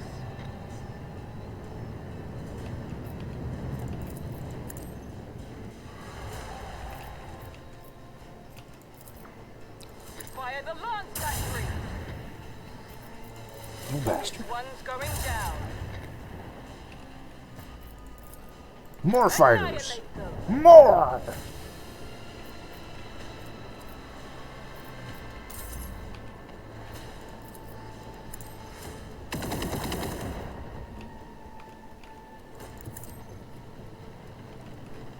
Well, my interceptors genuinely did not feel that quantum torpedo that slammed in their face. And so it will be with anyone who stands in our way. My boys!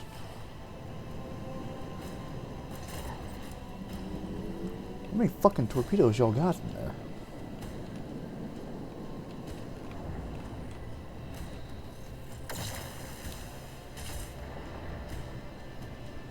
We're losing interceptors. Which are objectively my best ships. You somehow explain to me how these tiny fighters can blow up capital ships better than mine can.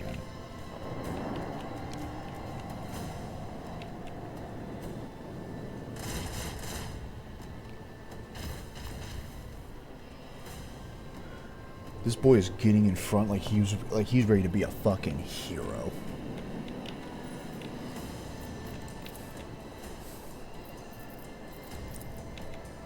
Man's got balls of titanium.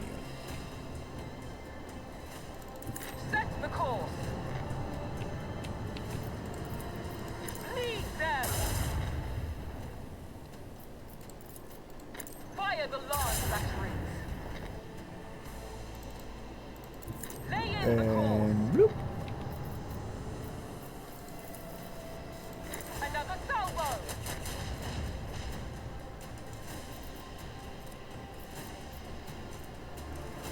Yeah, that'll. Fury interceptors.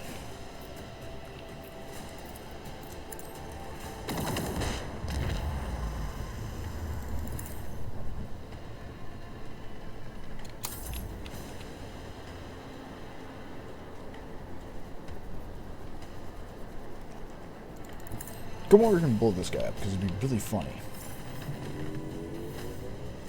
Oh, damn, they actually do run out of... The game finally remembers they run out of fuel. Damn it.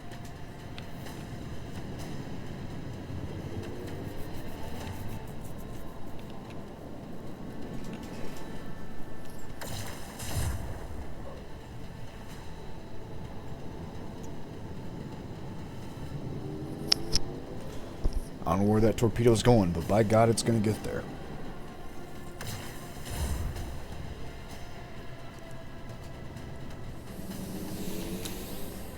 Oh yeah, this can only go up.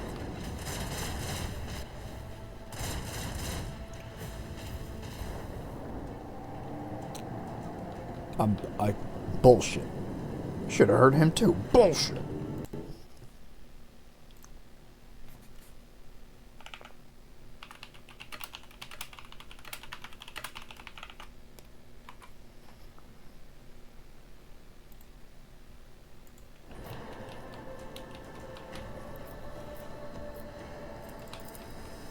it around. Whip it around, boys.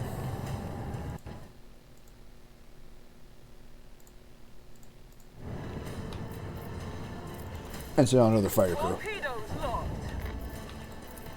This one's going down. Yeah, can't hide behind your fancy fucking shields now, you little bastards. Oh no, you can't hide now. Micro cannons fully.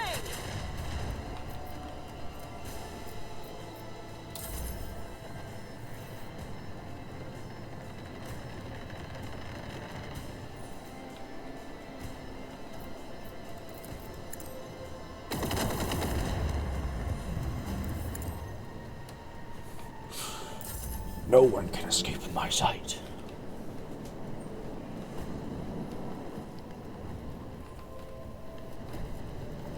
He's running. Look at his pit stains. He's sweating.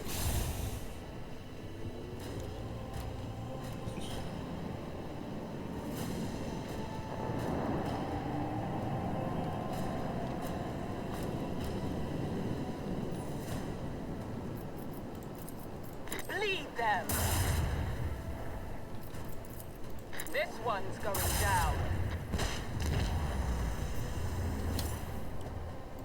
The time has come. And with that, another successful operation.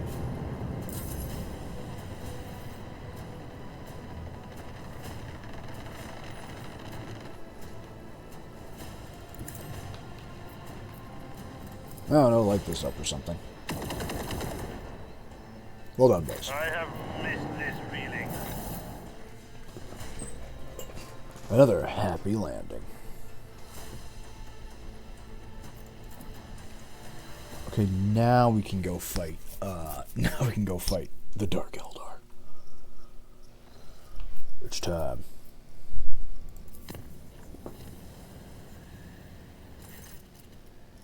The command bridge receives an alarming Vox message from the quartermaster. Some of the provisions and drinking water have gone bad and continue to worsen, teeming with fat gray maggots. Lovely. However, the ship's air remains undefiled by the rank odor. The maggots sometimes completely vanish from sight. Should we get rid of the affected stores? Are you sure it's not just an illusion? First glance, the provisions are hopelessly ruined by scabs and disgusting larvae. But looking away makes the squirming filth vanish into thin air. Yet another deception of the warp, thought the Lord Captain, proven right when the vessel returns to real space.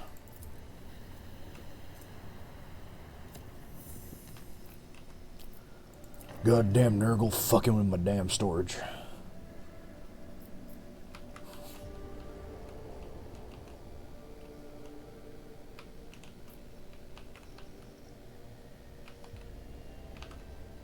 The Emperor's Palm. That sounds like a place I want to go to.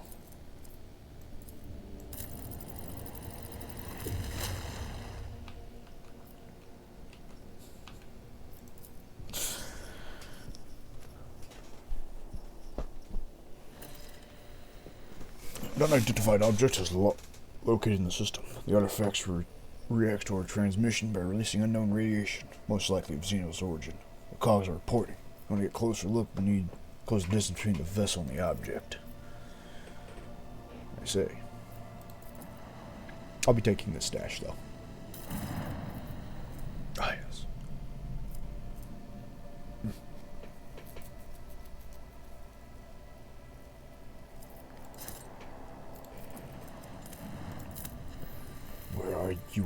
Where are you, Eldar, you son of a bitch? Or, I'm sorry, Drukari, you son of a bitch. I know you're out there. I know you're hiding out there. Somewhere. Taunting me.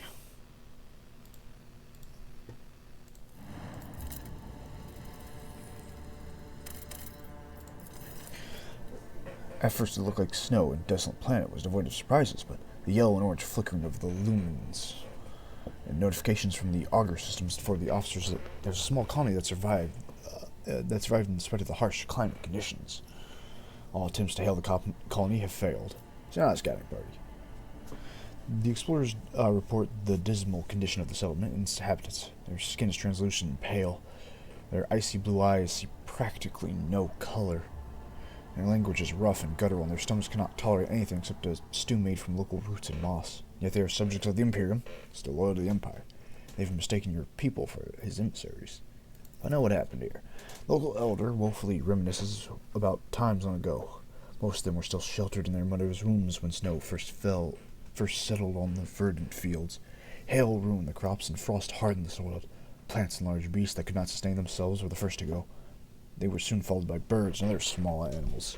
Most people in large cities perished, unable to warm themselves and their families.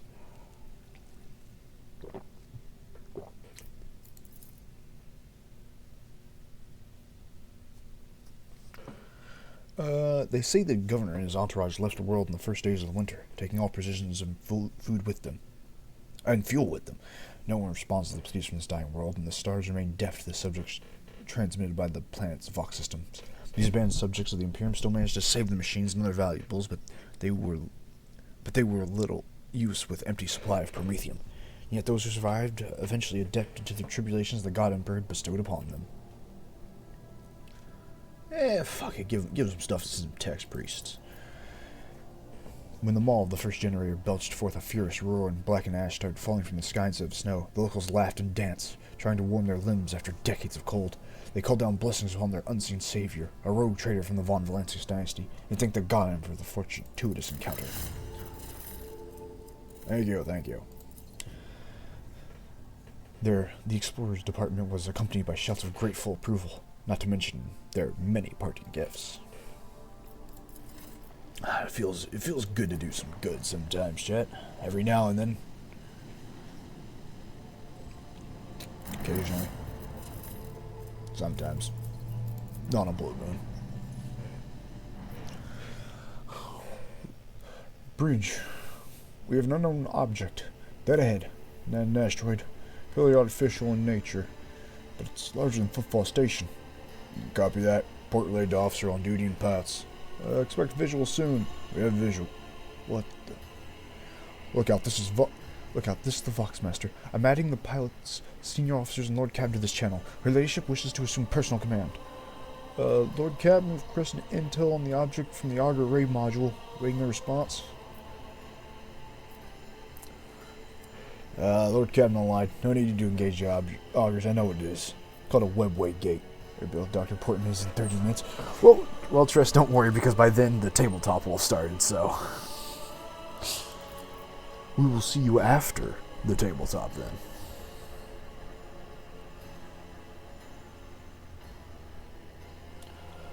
Officers, Von Calix here.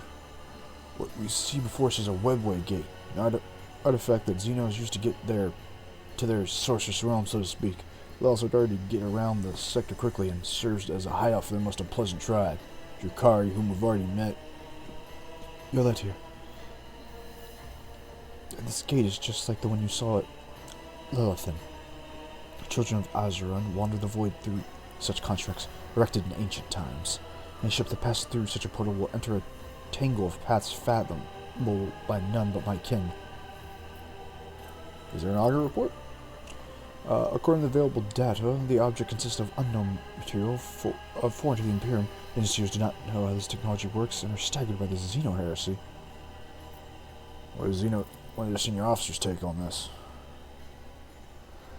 Von Calix here. What we see before us is a webway gate. Not the fact that Xenos used to get Yeah. Can we activate it? Requesting response from the engineer. Apologies, Lord Captain. The tech priests have refused to even consider such a possibility. It'd be a violation of the Omnissire's tenets and an extremely dangerous undertaking. Perhaps a certain companion of yours could... Even if I knew the secrets of the gate, I would never surrender to the Monkai. The webway is our kin's sacred refugee and a deadly trap to those such as you, Elentok.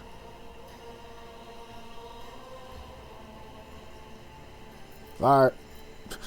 Fuck it, whatever. Leave it. Yes, Lord Captain. Moving engine. Changing course. Urgent report on the engineers on the Augur deck. Taking an energy spike of unknown nature. Concentrated network overload. Perpetual small flying. And visuals. The gate. What is that? Lord Captain, we are detecting activity near the object. Observations indicate that the signatures are similar to ships, Lord Captain. Xeno ships.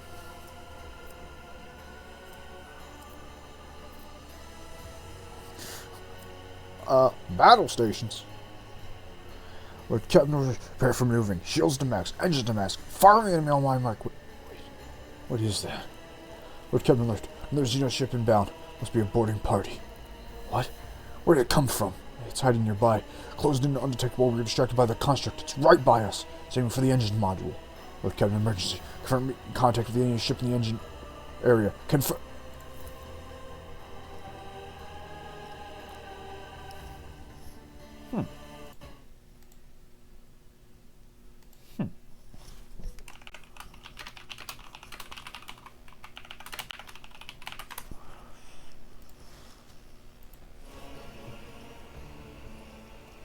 Let us purge your enemies, rogue trader.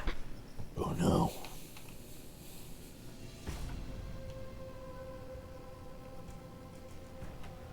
Wait, is it only 2 enemy ships? Are you fucking with me? I'm insulted. Onward!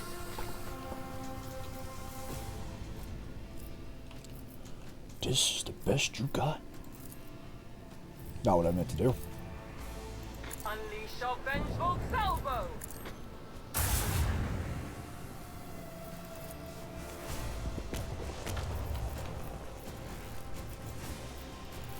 Lead their whole strewn across the stars.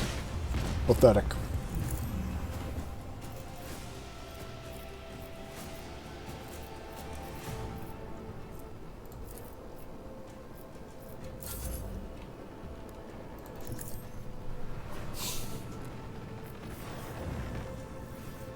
Oh, what the fuck? Oh, did it accidentally go back in my ship when I didn't want it to? Well, son of a bitch, if I'd known they could do that.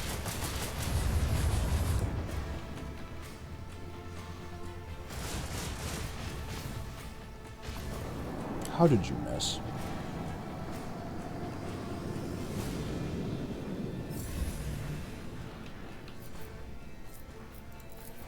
Fire the lance battery.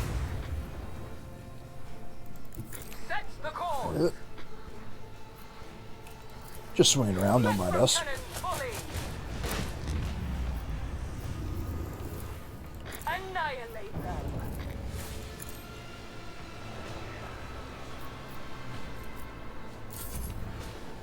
Forward, my little interceptors. Forward!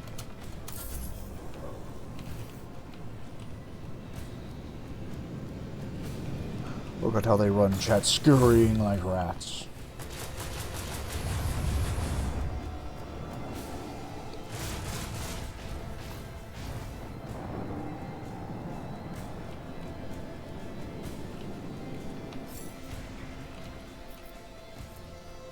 Y'all want more? Fine, y'all can fight him. Torpedoes locked. The time has come.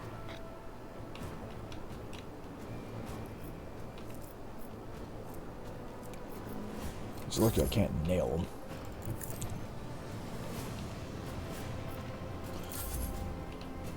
But I can definitely nail you, little bastard. Boom.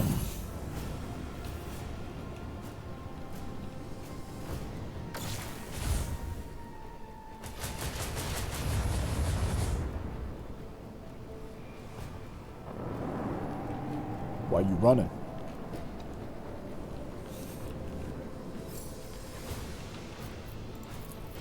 Leave their hulls strewn across the stars.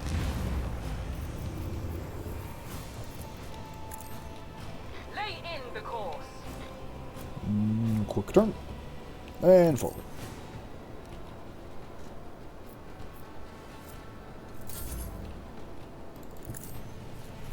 Put the interceptors round.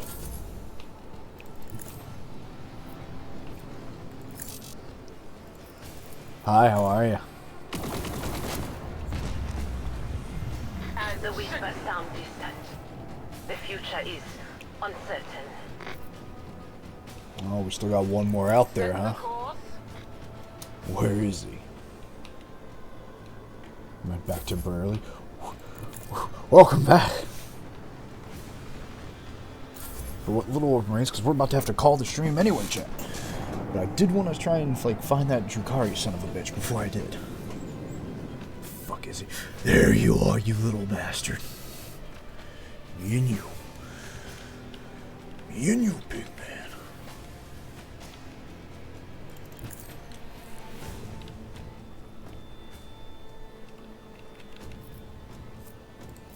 Lead them!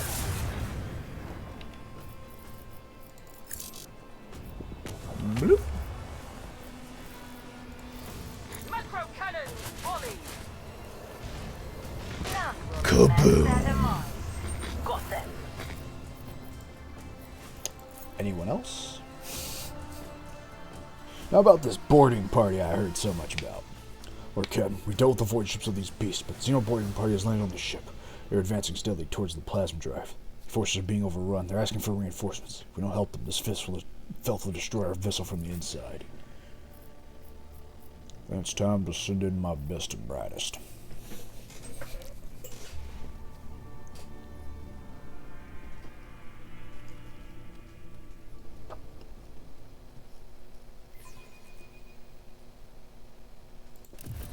Your life is already short, and yet still you charge toward death, like a flaming comet falling into a star. Yeah, Woden does tend to kill herself a lot. It's pretty funny.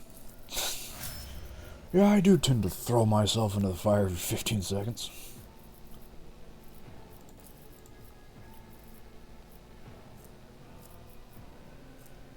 No heresy. That man couldn't know what the fuck is happening if he tried.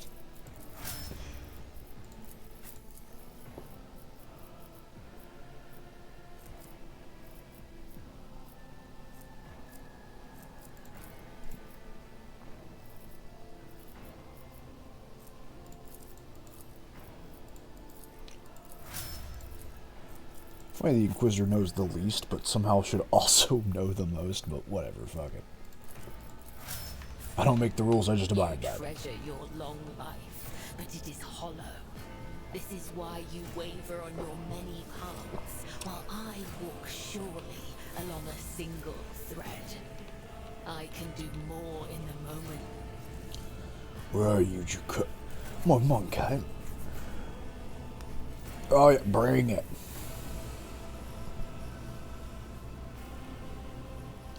It's not like you have anywhere to go back to, you fucker.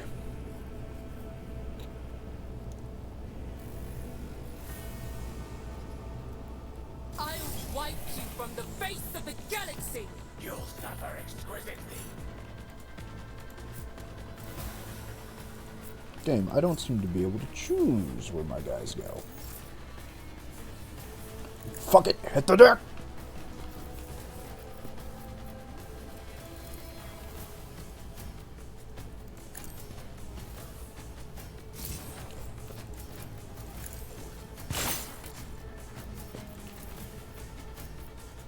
You're lit.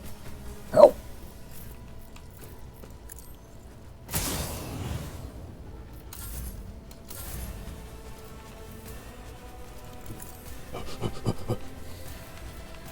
As the tenants blade whispers your name.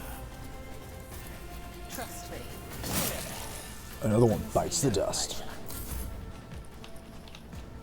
Let's see how they respond to this.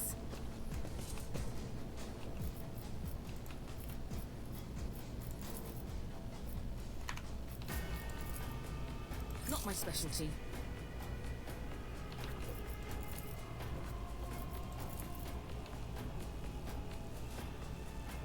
Gordon, what the fuck are you talking about? Oh, too easy. Suits my purpose. I swear those stairs fucked up everything. Your skill is lacking. Don't you run from me. Return the pain tenfold.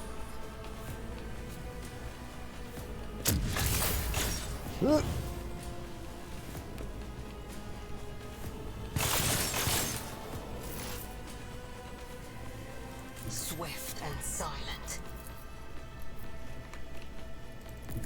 Moving up. serves your cause. Boom. Ancestors guide me! You've unleashed my fury.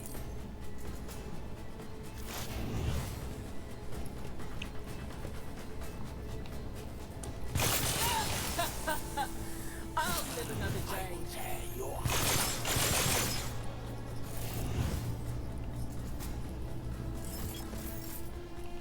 We gotta stop that sapper. I prefer my shit doesn't explode with me in it. Yeah, if at all possible.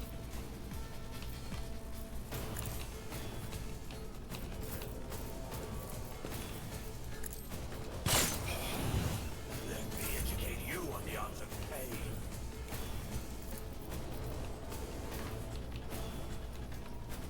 Oh shit, the only... No, there's a ladder, thank God.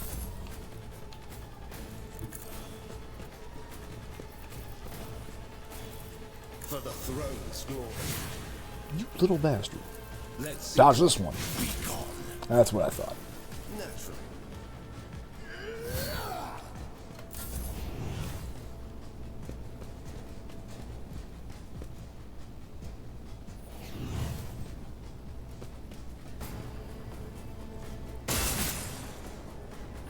I bring agony.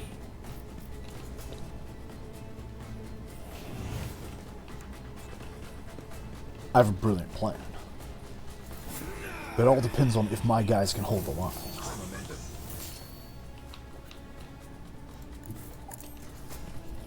I'm gonna have my snipers move up the side and like get up this ladder and then blow that, just nail that dude in the back of the head. It's my big play.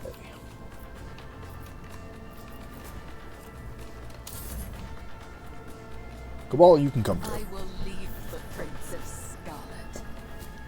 Now they've got an option: either deal with my frontal attack, or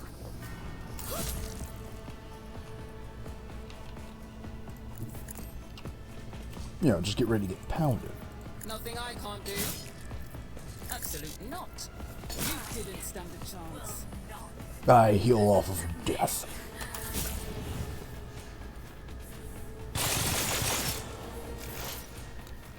No weakness is hidden from my sight. Good, fall back. As if unseen. They just stepped in all that I blood. understand your intent. A work for a flesh grafter. I am not your Xenos pet monkey.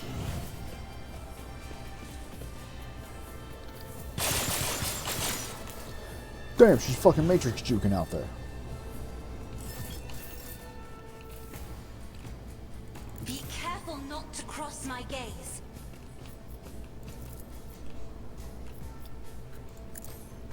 Misaka. Fire. Well, I tried. And you know what? Nobody really can take that away from us. If I may.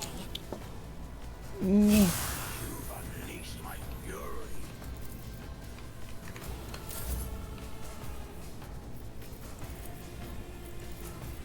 Let's see to it. Pay for this in blood. I won't object to it. But of course, Lord Captain. I'll make you howl. Don't worry, Henrik's Woden's coming. Eventually.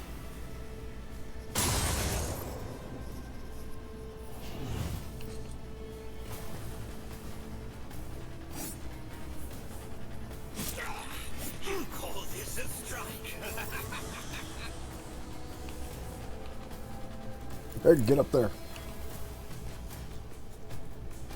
You're genuinely the only support she's getting. Should do something? What?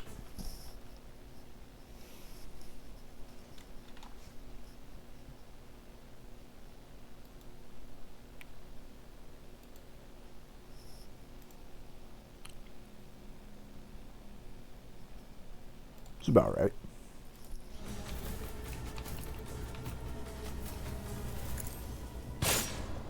Oh, you fucker.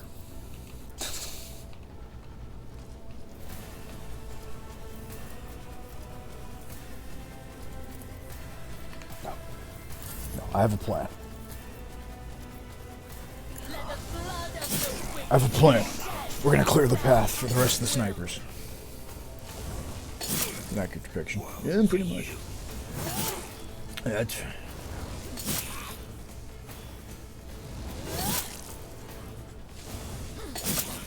Another one bites the dust. Death is a blessing. Easy peasy.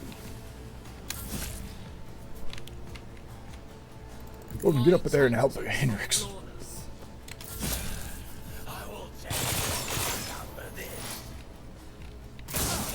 Punk. No more. I move swiftly to strike. Go, go, go. If it serves your cause. You're not dead by your next shot. If I must.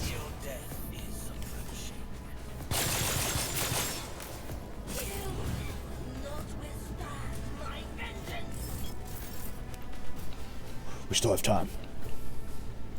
Battlefields are always drowned in scarlet.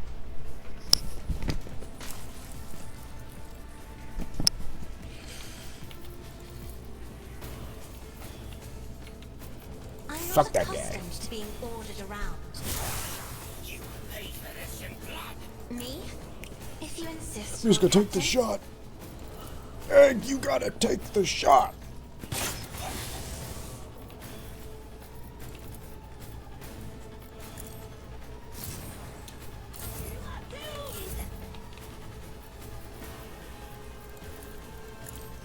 Henrik, slap the bad man.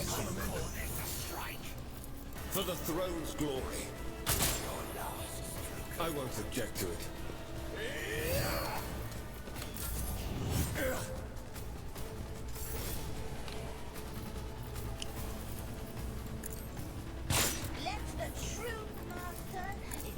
Yarlet, you gotta finish the fight.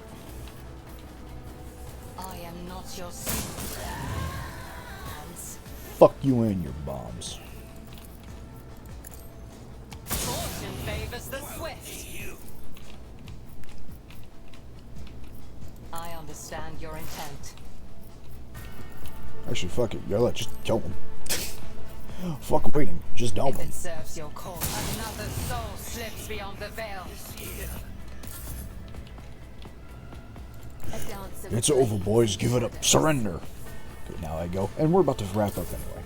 So, a good time to leave.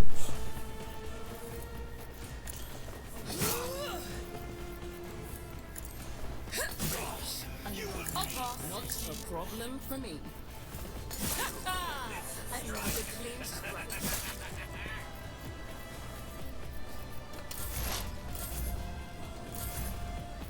Henrik's finish it. Let's see to it. Easy peasy. Everyone get to that fucking bomb!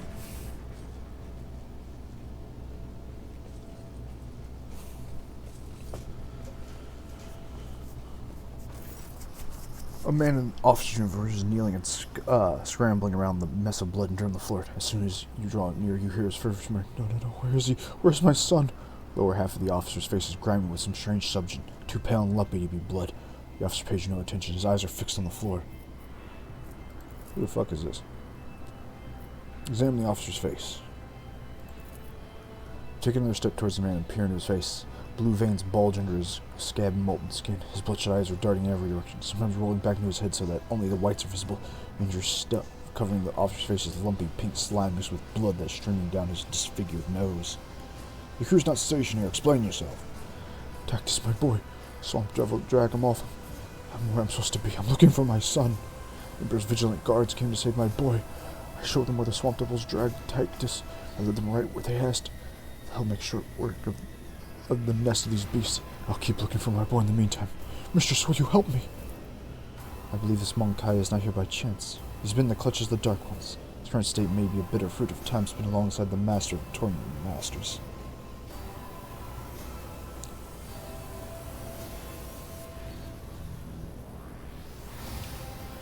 There are no guards here. You're on board the rogue trader's vessel, knee-deep in Xenos' blood and entrails. I understand. Xenos? What's Xenos? For an instant, awareness returns to the officer's eyes. He seems to see the surroundings for the first time. His face slowly fills with terror. Emperor, preserve us. The man sneezing, the lower half of his face is coated anew with slime streaming from his nose. The officer cast you a pleading look. What is this nightmarish scene? I was in the Emperor's guards, the swamp devil's nest across the marshlands of my world. But instead of that, I was showing the way to him.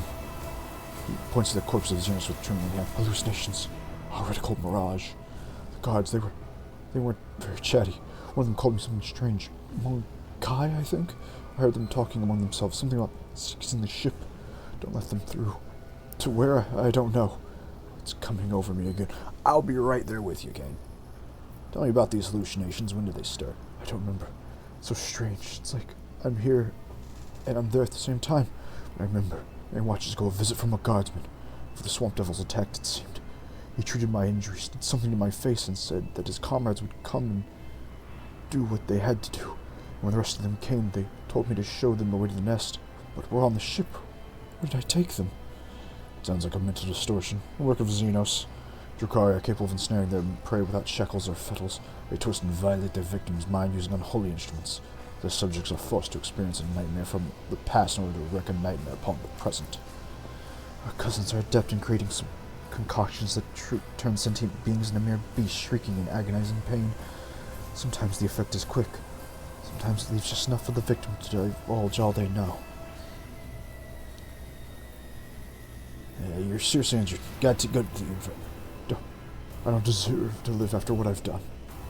My mind is probably corrupted for good already. Even now, I'm looking at you and I can see the marsh where Tactus vanished. I think I hear your son calling. Tactus. The more he laughs weakly, his eyes now clouded with madness. Tactus, my boy, I'm coming. The officer's body slides the void and convulses for a time before going still. Despite his agonizing death, the dead man's face shows no sign of suffering. He found peace before the end. You bend over the body, and despite the numerous blood stains on his skin and clothes, the officer had not been seriously wounded. The only noticeable injury is his face. His nose is disfigured, red, slimy substances streaming from staining his mouth and chin. Take the body to the infirmary and figure out what the hell happened. Oh, right, the bomb. I should probably disarm that. My success was inevitable. The Vizier. Would he be proud? Man, I was about to say, it'd be really funny if I accidentally didn't disarm it. Like I just fuck up disarming it and the shit blows up.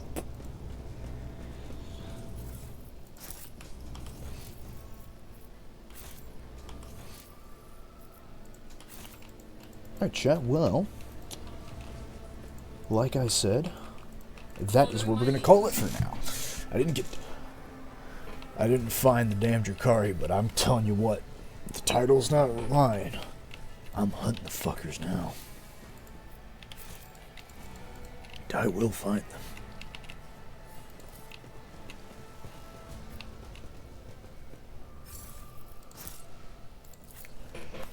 But I hope everyone had a very good time. I know we did, and we will see all of you next time. Later, mates. Actually, hold on. I want to see if there shouldn't be any more dialogue. Just in case.